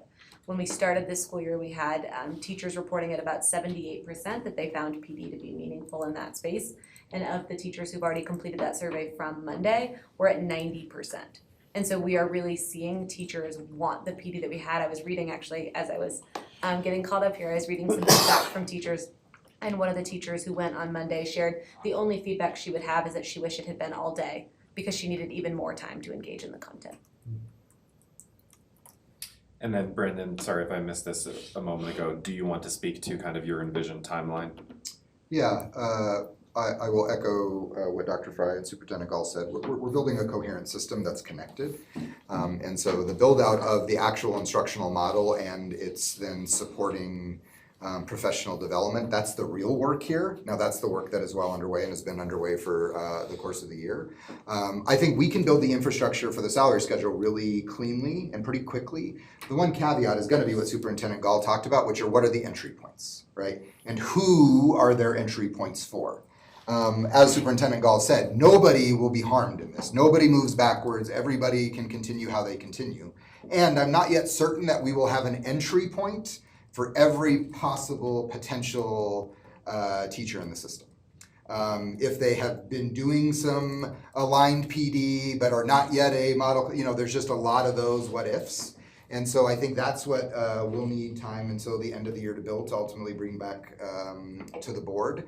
And then would appreciate any clarification on if it is an expectation that we address any and all potential entry points. That's going to be the one sticky point that we need some more time to work on. But in terms of the early entry points, that will be pretty seamless. Our induction will be modeled after this. Again, you're going to see a much more coherent and aligned system. Very good. So before I turn it over to the board for questions, I'm going to take the president's privilege and just go on a very miniature rant here. I love this idea. I remember my very first year on the board, I pitched something like this in an email to Mike, only to be told that ideas of this nature have been kind of kicked around the system for, even before I was on the board. So I'm thrilled to finally see kind of a proposed product, and I'm excited to see what you kind of think through as you're bringing this to fruition. The intention here, and I'm saying this as a teacher myself, is really to try to both reward and encourage professionalism through the teacher core. With full respect to people who go and get degrees and get PhDs, I have a PhD myself, I'm not that convinced it makes me a better teacher. What does make me a better teacher is, a deliberate approach to the craft, work that I do to support my department at my own workplace, whether that's building out curriculums as a curriculum lead or designing assessments. Like, those are the things that actually move the needle for students. And there is a joke that has been said on camera many times that, the most frightening thing a teacher can hear is, oh, I'm from central office and I'm here to help. Because teachers know that, administrative leadership does not always have an understanding of what is going on in the classroom and the needs there. And so the idea to have a salary schedule where what advances you is not necessarily college credit on something that may or may not improve your teaching practice. What advances you through the salary schedule is a demonstrated capability in teaching and a commitment to leadership and advancing the mission in your own department or workplace, whatever that happens to be. I think that's a fantastic idea. And like I said at the beginning, this is something that where I teach at the Air Force Academy, this is something that we do. My department head, my supervisor, has the same teaching load that I do. And it is extraordinarily valuable to have, someone in a leadership role who has that hands-on experience with students, the same days as all of the people he's leading. And I'm not saying that, you're going to build that out in exactly the same way, but the general concept of, can we ensure that teachers are rewarded for their craft and for their contributions to their workplace, I just think that's fantastic. So 2 thumbs way up from me. But with that, I will turn it over to the board for questions.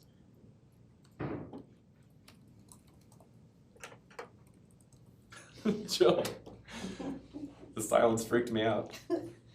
I'm trying to figure out how to say this without pulling a Jill. Okay. How does this new program ensure that leadership selection processes are transparent, merit-based, and free from favoritism? Go back to the slide about validation. Oop, I went the wrong way, I'm sorry.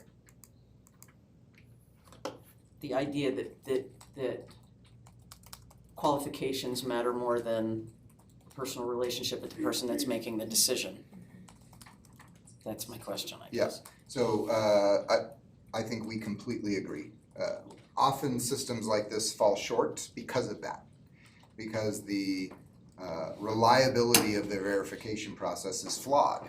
And not intentionally, but it's like, no, I know that person, I've taught with them for 15 years, I know that they can do this, whether regardless of if it was demonstrated or not. So that's why we have this mix of internal and external validation. Obviously, what's happening in a building, we need to hear from that building coach and that building leader. And we need to hear across the district from other people who can come in and help validate. And we need to hear from an external source who doesn't have established relationships or any of those things and is coming in just for the pure sense of the observation. And so this is something that is non-negotiable to us in this model, is that is a combination of all of those sources, the local source, the regional district source, and that external source to make sure that as much as humanly possible, we are addressing exactly what you brought up. If you were to hear my team, they hear this from me all of the time, that is my one biggest point in this. It's really actually easy to overlay a strategy over a salary schedule, but when you're messing with people's money, you have to make sure that it's fair and transparent. Yeah, I want to add just a couple of pieces. We built some intentional tension within our own system this year. We have area superintendents whose responsibility is principal management, which is usually supporting principals of what their role is in day-to-day management. And then, of course, we are proud to say our building leaders are our instructional leaders inside those four walls. At the same time, we built out a regionalized academic director system that reports to Dr. Fry, which then takes a slightly different tact that says, I'm not quite seeing what it is that we say that we want to see in this building or in this classroom at this time. So we've built in our own kind of internal and external opportunity right now to make sure that we're not just walking the walk, but or not just talking the talk, but that we're actually walking it as well. The key word on there is demonstration. I'm proud that in the model of instruction work that we're bringing is that when we walk into buildings, we will have a top level and then a more detailed level. It will be a combination of certainly the infrastructure or the inputs that happen in that day, but also the demonstration of seeing it in that space. Just seeing a learning objective written on the wall doesn't mean that a child understands what the learning is that happens that day. So it's really the combination of demonstration and then that it's not insular. These are not principal standalone decisions. These are decisions that we have an entire team that will then vet, will give us the opportunity to make sure that we're there. And we're happy to then measure that over time and get some inter-rater reliability as well to make sure that we're not seeing trends towards one school or another. We manage those things through HR very closely.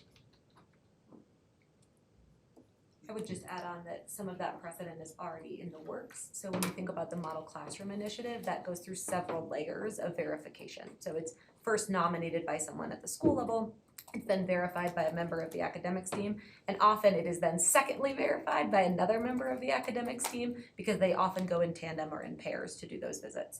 We then calibrate that team by doing walks together every 2 weeks to ensure that when we're in a classroom, any one of the members of the academic director team could speak to the same things about what they're seeing in those classrooms. Did I hear you correctly? Somebody has to be nominated, they don't just apply? It can be both. We actually get them several different ways, but often it's by referral. And we actually have an almost there list. You wanna talk about it? Yeah, so I think this brings to, and I don't know if your question was getting here, but what happens if someone says, I think it's this, and we go out and it's not quite that? What that then is an opportunity for us to do coaching, right? It's an opportunity to build a relationship and say, hey, this is where you are, this is where you want to be. What does that look like in your practice? And so we have a list of individuals who are in that pipeline, and many of those are actually teachers who went on the Model Classroom Day and who then came back and said, oh, I understand now, that's what a model classroom looks like. I'm implementing these 3 things. Can you come back in 2 weeks and see those in action in my classroom? So this kind of thing is a protection against nepotism. We believe so. Thank you. Any other questions from the board? Karthik? If you can go back, and I'm going to go slide by slide with some clarity questions, so I do understand. I'm sure the community may have some questions as well. That's good. That's the first slide that I'm talking about. Slide by slide? So much for the One two to after, three you got questions. 3 minutes left on it. Great, that's fine. Or you can answer all the questions that come from our community. When you have those two, if you are a current teacher that is going to be, let's say in the 10th year, you choose a pathway, they can choose that model of instruction pathway or a higher education pathway, right? They can always live in both. Or they can choose both of them? Absolutely. It's always gonna be a what is best for that teacher in that moment. So even if they're in the model of instruction, even if they're getting certified and they're demonstrating the leading, but on the side, they're like, hey, I wanna go do this training, and they get certified. If that bumps up their pay first, great, they're gonna get that. Okay. If they get it because of the model of instruction, they get that. Again, that's how we do it now on a monthly basis, and so we're just expanding that opportunity. So it doesn't force a choice. And It what was provides that- an additional What was opportunity. that number you shared, 150? 100 to 150 teachers a year move right now horizontally, so this should expand that. So this accelerates teachers' ability to expand their salary outside of waiting for budgetary authority for steps. So if they choose the model of instruction, they can still earn a master's degree. Absolutely. And get that. 100%. Awesome. And I'm, in the slide, the zero cost for educators, that's just a comment from my side. That's perfect. That reduces the impact on our teachers. Going on to the next slide. Don't have anything up here.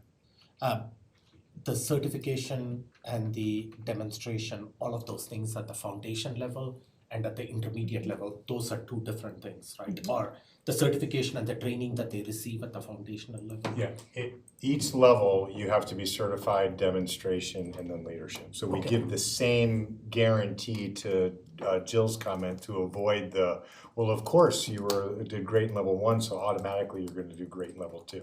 You have to actually then be recertified and demonstrate to actually get to that opportunity. Is it the same training that they No, receive in no, all? no, no, no, That's- no. Change. that's all. It's a change in practice, obviously it becomes more Can a challenging. teacher get 3 steps in 1 year?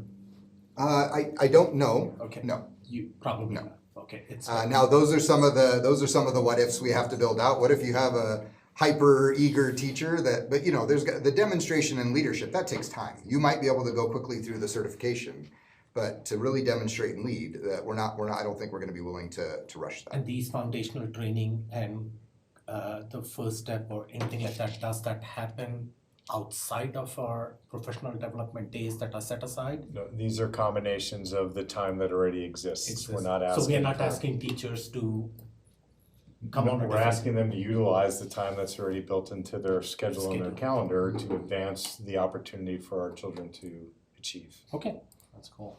That's awesome.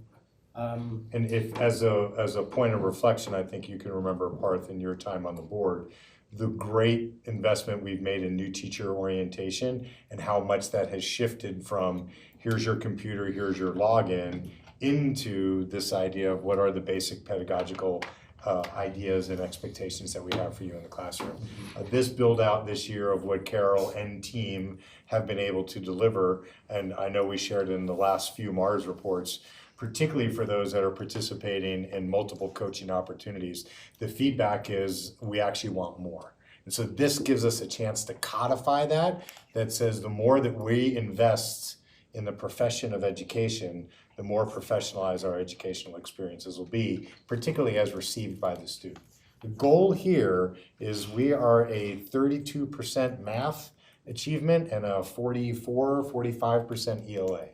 Those numbers are not going to change without transformational ideas that say we have to think about this differently than anybody else has thought about this. If you go to the normal slide scale, that works without our foundational, intermediate, advanced. It works in the average school system for the average child in the average part of our city. We are unfortunately not in that space anymore. We are the hollowed out urban core of our city that each year has increasing concentrations of needs in schools that the existing strategies alone are not enough to conquer. Great. That's all my questions I had. Thank you guys. I yield my time back to the former president. Sorry. I'm in support of what you guys said, and I'm looking forward to what you further develop, and if that's going to come in front of the board, the model of instruction that you are talking about, and the more in-depth analysis. Can you speak more to the relationship or if there's a relationship with the EEG? And I'm understanding that's where. I wanna wait for you to be done. I Oh, apologize. no, we'll just start there. That gives you enough to tell me just overall structure. Yeah, so our process is we bring the concept to the board for your kind of this makes sense. We will run it through the EEG for their feedback. They will have feedback into the development of the entire infrastructure. But I think we've learned that it doesn't make sense to bring them things if it doesn't have legs. And so, this will run through their feedback to make sure that we're not missing anything. They give us we'll bring you another initiative for how we view substitutes and paying teachers. They gave us some really great feedback about that, so it will run through them. Thank you. Any other questions from the board? Kinda. Really quick, just very quick. Please do. On the agenda today, it shows there's a guardrail and it says this work should not eliminate step increases for tenure or move the district towards a pay-for-performance model based solely on test scores. Is that should not or will not? It says should not. But, Just pulling up the language, give me 1 second. and I realize it's just a That was in word, the but that's tasker? a That was in the tasker. In the tasker, I think. Yeah, It's- I think we, down below that it says, Yes. yeah, I think that was, I mean, that's something the board kind of gave thumbs on if memory serves, should versus will. I think you can see in what Dr. Comfort is presenting, there is no indication that We there is took it as any will. pay for performance or Thank test you. scores here. They took it as well now. that's all I need to. All right, thank you so much, team. Dr. Comfort, don't go far. Our fourth and final item on the work session agenda tonight is the preliminary budget development assumptions. We heard a little bit about this downstairs, and now is kind of the time where we will have the opportunity to kind of robustly have a discussion on this here in public session. And with no further ado, I will turn it over to Dr. Comfort. yeah, I'll jump in just to reframe for the community that you heard from Amy Atwood, our legislative liaison. This is a tough budget year. This is not just a tough budget year for public education, this is a tough budget year for the state of Colorado. The $1 billion gap that they resolved last year is now a larger gap for this year. We are working very closely with our legislators. I appreciate the board members who took a significant amount of their time about 3 weeks ago to go to Denver for them to hear from us what are some of the ideas. We are not legislators, so we are certainly at the tail end of that whip. Brandon and team have been working not just this year, but for several years to position this district to be on strong fiscal ground, that we can absorb the challenges that happen at state budgets, because as you'll see as he shows a series of years, some years are good and some years are not good. If you look at the local news, there are neighboring school districts that are declaring budget emergencies on last year's budget. I can't imagine what they'll be declaring on this year's budget. We are not in that position. You'll see a PBDA now that has us on solid fiscal ground that makes sure that we continue to prioritize compensation, particularly for those closest, for those that do the learning and the teaching in our system. And without further ado, I'll give to Brandon for the details. I'll first, as Ms. Atwood said earlier, this is still very early in budget development. As she said, the long bill hasn't even been introduced yet, so we will obviously be coming back to the board in the month of April with more specifics. But I was not surprised with what she had to say. That's what I'm hearing from local school districts, and so that budget outlook is how we're basing our budget bill this year. In terms of our priorities have not changed. These are based on feedback we've heard from the board over and over again, which is first of all, make sure that new money goes towards compensation. And I'll show you a slide in a bit that shows we've done that and more the last couple of years. That's why we've been able to lead the region in most cases. That we will prioritize schools. We've done that significantly over the last couple of years. You'll see that in terms of how we've addressed our central office staffing. And then largely the overall strategy of moving from 60% of our investment in instruction to 70% of our investment in instruction. If you go to my office, my family found in antique store a budget one-pager from District 11 in 1963. And so it's really cool because they actually were communicating to their community in a super clear way. It was cents on the dollar and it was cents stacked up, right? So what you saw is, well, some of the categories have shifted over 60 plus years. They talked about instruction and then everything else. At that point, this district was spending 68% of their overall budget on instruction. Now the budget was like $10 million, but they were spending significantly more. And if the board members who have been here for a while can remember, when we first started overseeing the budget, we were spending about 57% of our budget on instruction. And that number was the same as it was 2 decades ago. And so the board has tasked us with making significant changes to how we build this district's budget. And so that's what we've brought you the last couple of years, and that's what we will bring you again. Yeah, and just to foot stomp this both for the public and for our new board members, I don't remember the exact timing of this. Jill, Parth, or Jason might, but the 60 to 70% shift, I don't remember what we said, over a series of years. That was an explicit direction from the board saying we would like to invest money as close to the classroom as possible. Somewhere in the order of 60% seems to be standard for school districts, but we would like to increase it to 70 as a target for where our priorities lie. Apologies. Nope, I appreciate the additional context. So as a reminder, top left there is our staffing level as an overall system on the top line in comparison to our enrollment. And so you'll see, obviously, we've widened that gap significantly. We've started to close that gap the last couple of years. But that is a forever growing thing for us to overcome. You also see some overall guiding academic data as a system. While we've made progress, and we should be very proud of that progress, we are by no means where we need to be, and so we will continue to use the budget to drive our strategy, because that's what it should do. It should support the strategy of the district, not force the strategy of the district.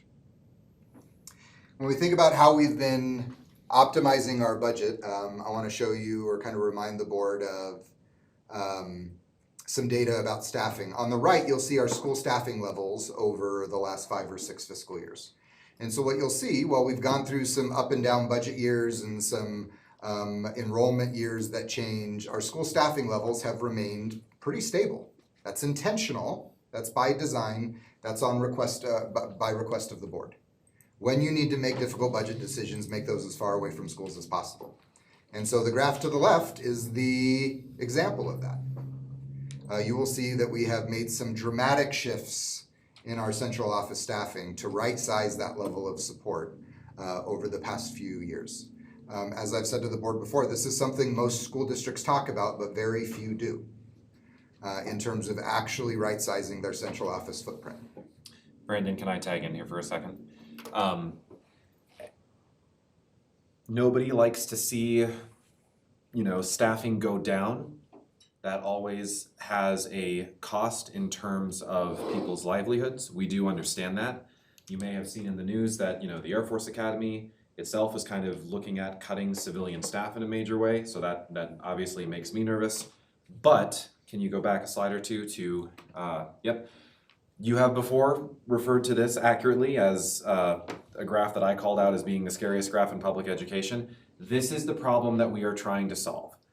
The problem that the board has tasked administration with solving here is you have a system where student enrollment, which is what drives our funding levels, has gone down over the last 22 years, precipitously in some places, while staffing has gone up.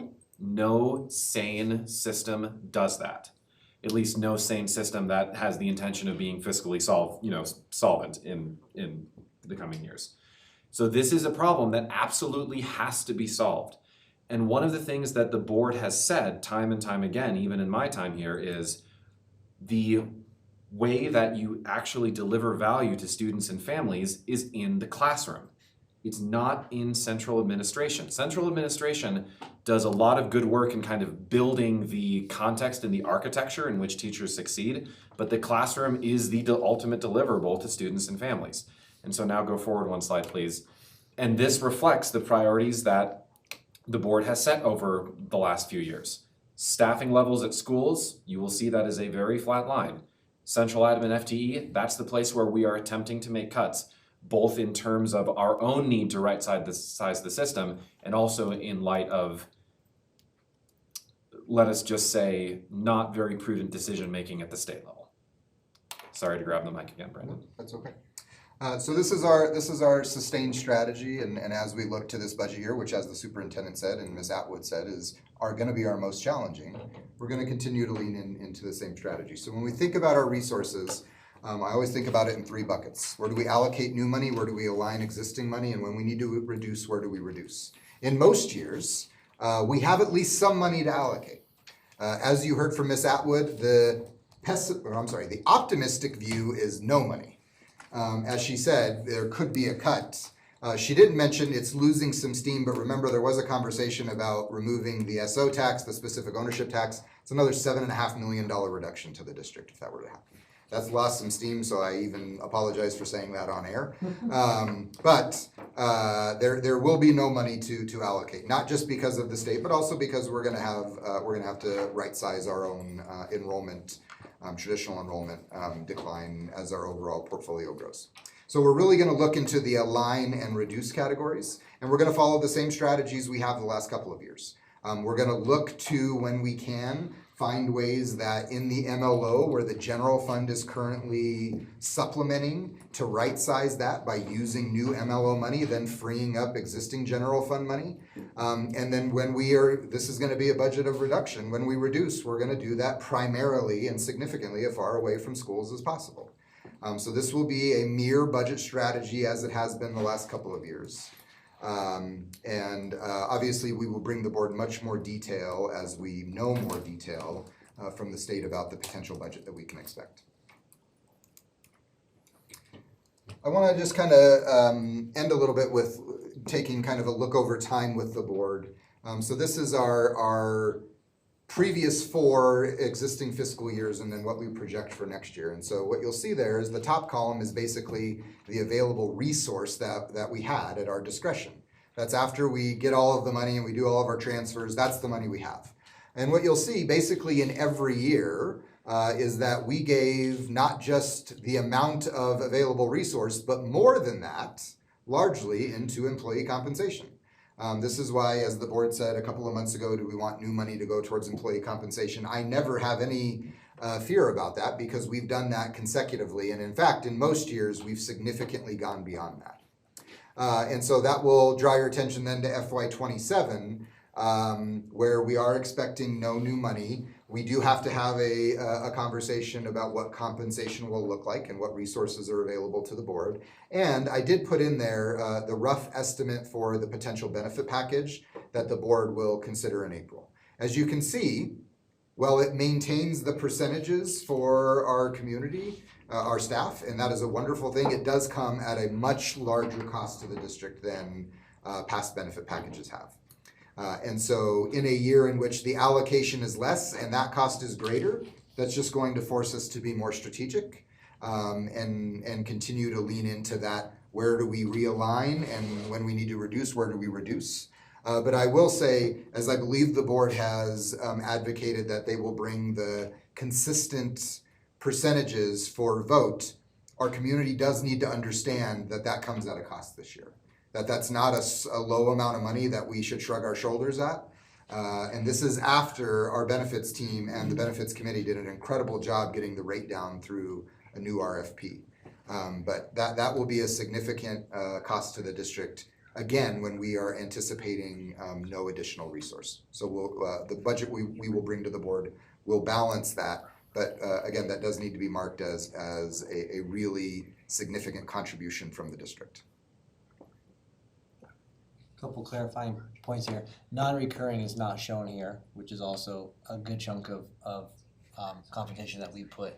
And then the other piece is just that if we're moving to the 3 million piece, the other way of reducing that cost would shift the burden to our employees. And so when we look at this, it's kind of that darned if you do, darned if you don't approach. So just to give you the frame of reference, if that were to stay in line with the 1.5 million, and we gave a higher raise, then you're still dealing with higher insurance benefits.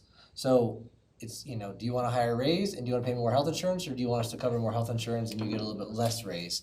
And so that's what the board is gonna have to decide here.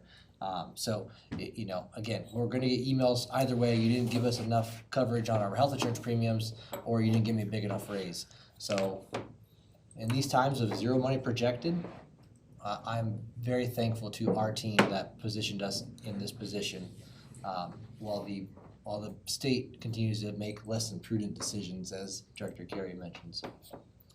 Your promise on competitiveness in the county, Dr. Yeah, Comfort? I will say openly that I will make sure that the board has access to enough total compensation to include benefits and our non-recurring compensation that I don't doubt that we will not be near the top of the region again. Everything that I'm hearing from regional CFOs nobody's expecting new money next year, so the question is really, are they gonna go and make reductions in their central office to the ability that we are to provide compensation? I don't think they will. And so I'm hearing very modest things from them, and so I will ensure that the board has, for your decision, the opportunity to still provide ample total compensation for our employees.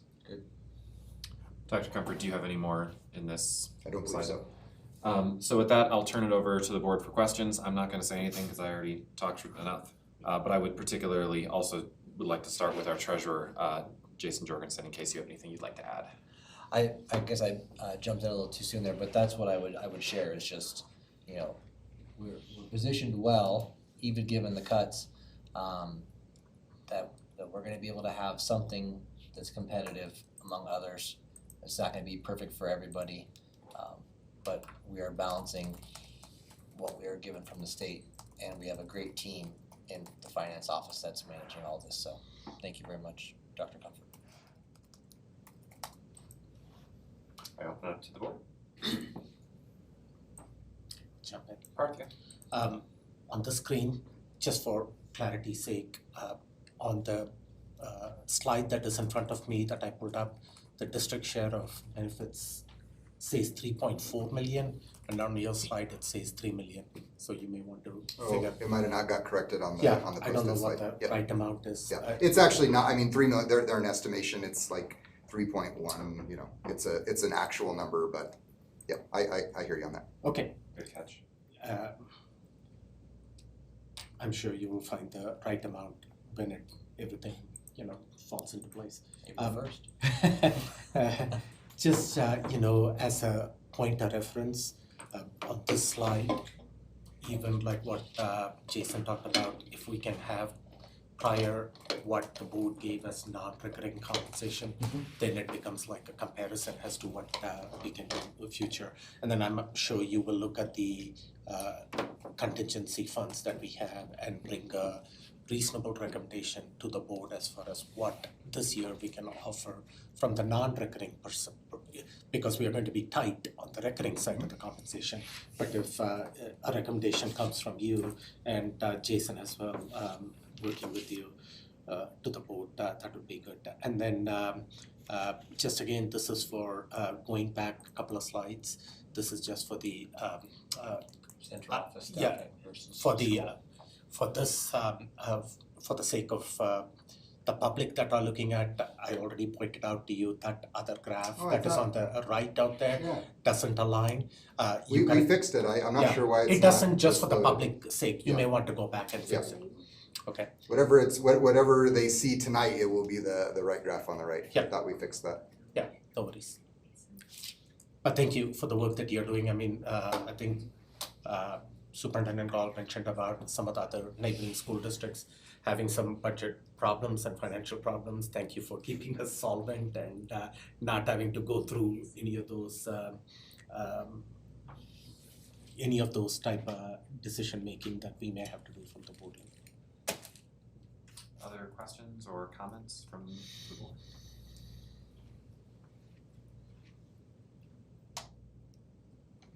I guess I have one last thing. This was an idea that was mentioned downstairs, and I just want to bring it up in public session as well. I recall a forum when I was first running for the board where there was a question of like, okay, if we're going to do a a raise structure of some kind, does it make more sense to have it be done as a percentage, or does it have it make more sense to be done as a flat dollar amount? And, that's a challenging question because it impacts different people differently.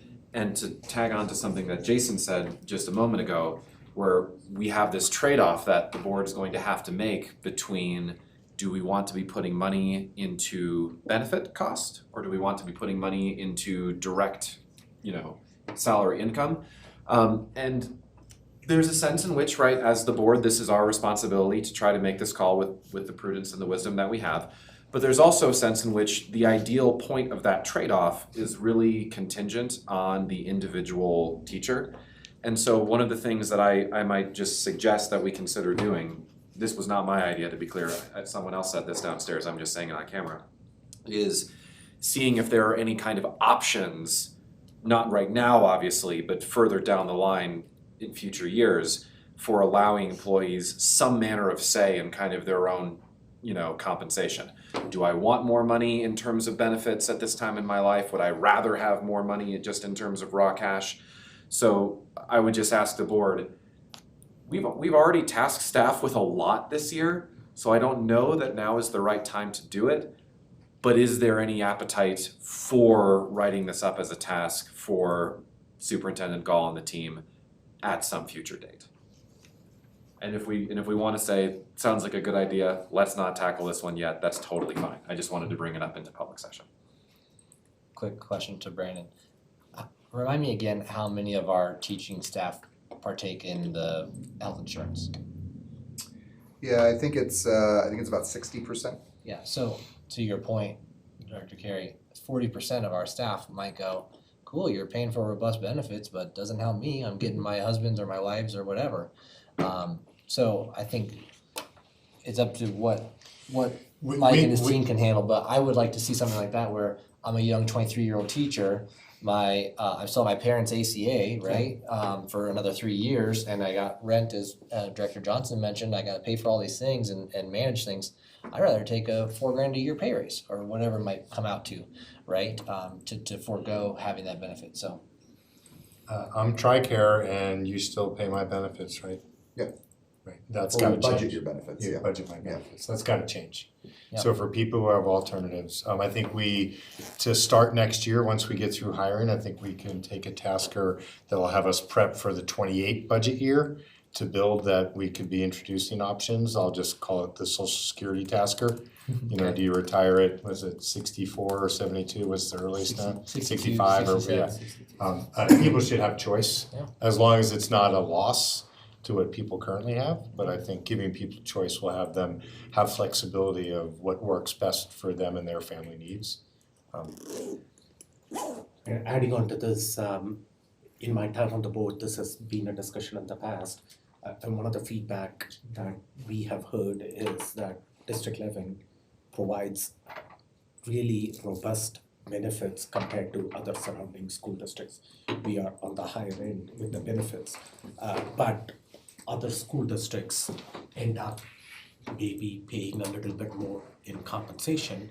And from that perspective, I don't know where we are at this point in time compared to other school districts, but then the younger teachers who do not want the health insurance benefits end up going to other school districts where they get better compensation, and then more family oriented teachers who have an established family come to District 11 because of the benefits that they have that extends to the family. Yeah. So this may, We won't pit a group against the no, other. we I don't, think we'll but I'm create just some saying choices. this will end up With the attracting families and those single younger people too. Yeah, the younger families as well, younger teachers too. I think we can take a tasker as soon as we get through school opening. So I wrote a note down, let's revisit this kind of once we get through the next chunk of months. Because it would not surprise me if this ends up being a bit of a complicated ask. Yes. I know from talking to my friends in kind of private industry that this is something private industry doesn't even do very well. Well, and benefits are based off of the net average age and net Yeah, average health of so- the participants so I- and all that thing too, Yeah, so I'm not under any illusions that this will be simple, but I think probably once we get through the closing of this year, rigorous planning for lots of things over the summer. I think let's bring this up again, because I think I'm hearing a lot of agreement from the board that this is an idea worth pursuing, to the extent that, you know, state statute will allow us to. Any last thoughts? Just out of curiosity, is this in some way being presented to the budget subcommittee as well? Tomorrow. Okay. Yep, they'll get the same presentation tomorrow evening. Okay. With that, we will call this special meeting to a close at 7:52. I hope everyone has a wonderful spring break, and I will see you all on April 1st, hilariously enough. All right, have a good evening.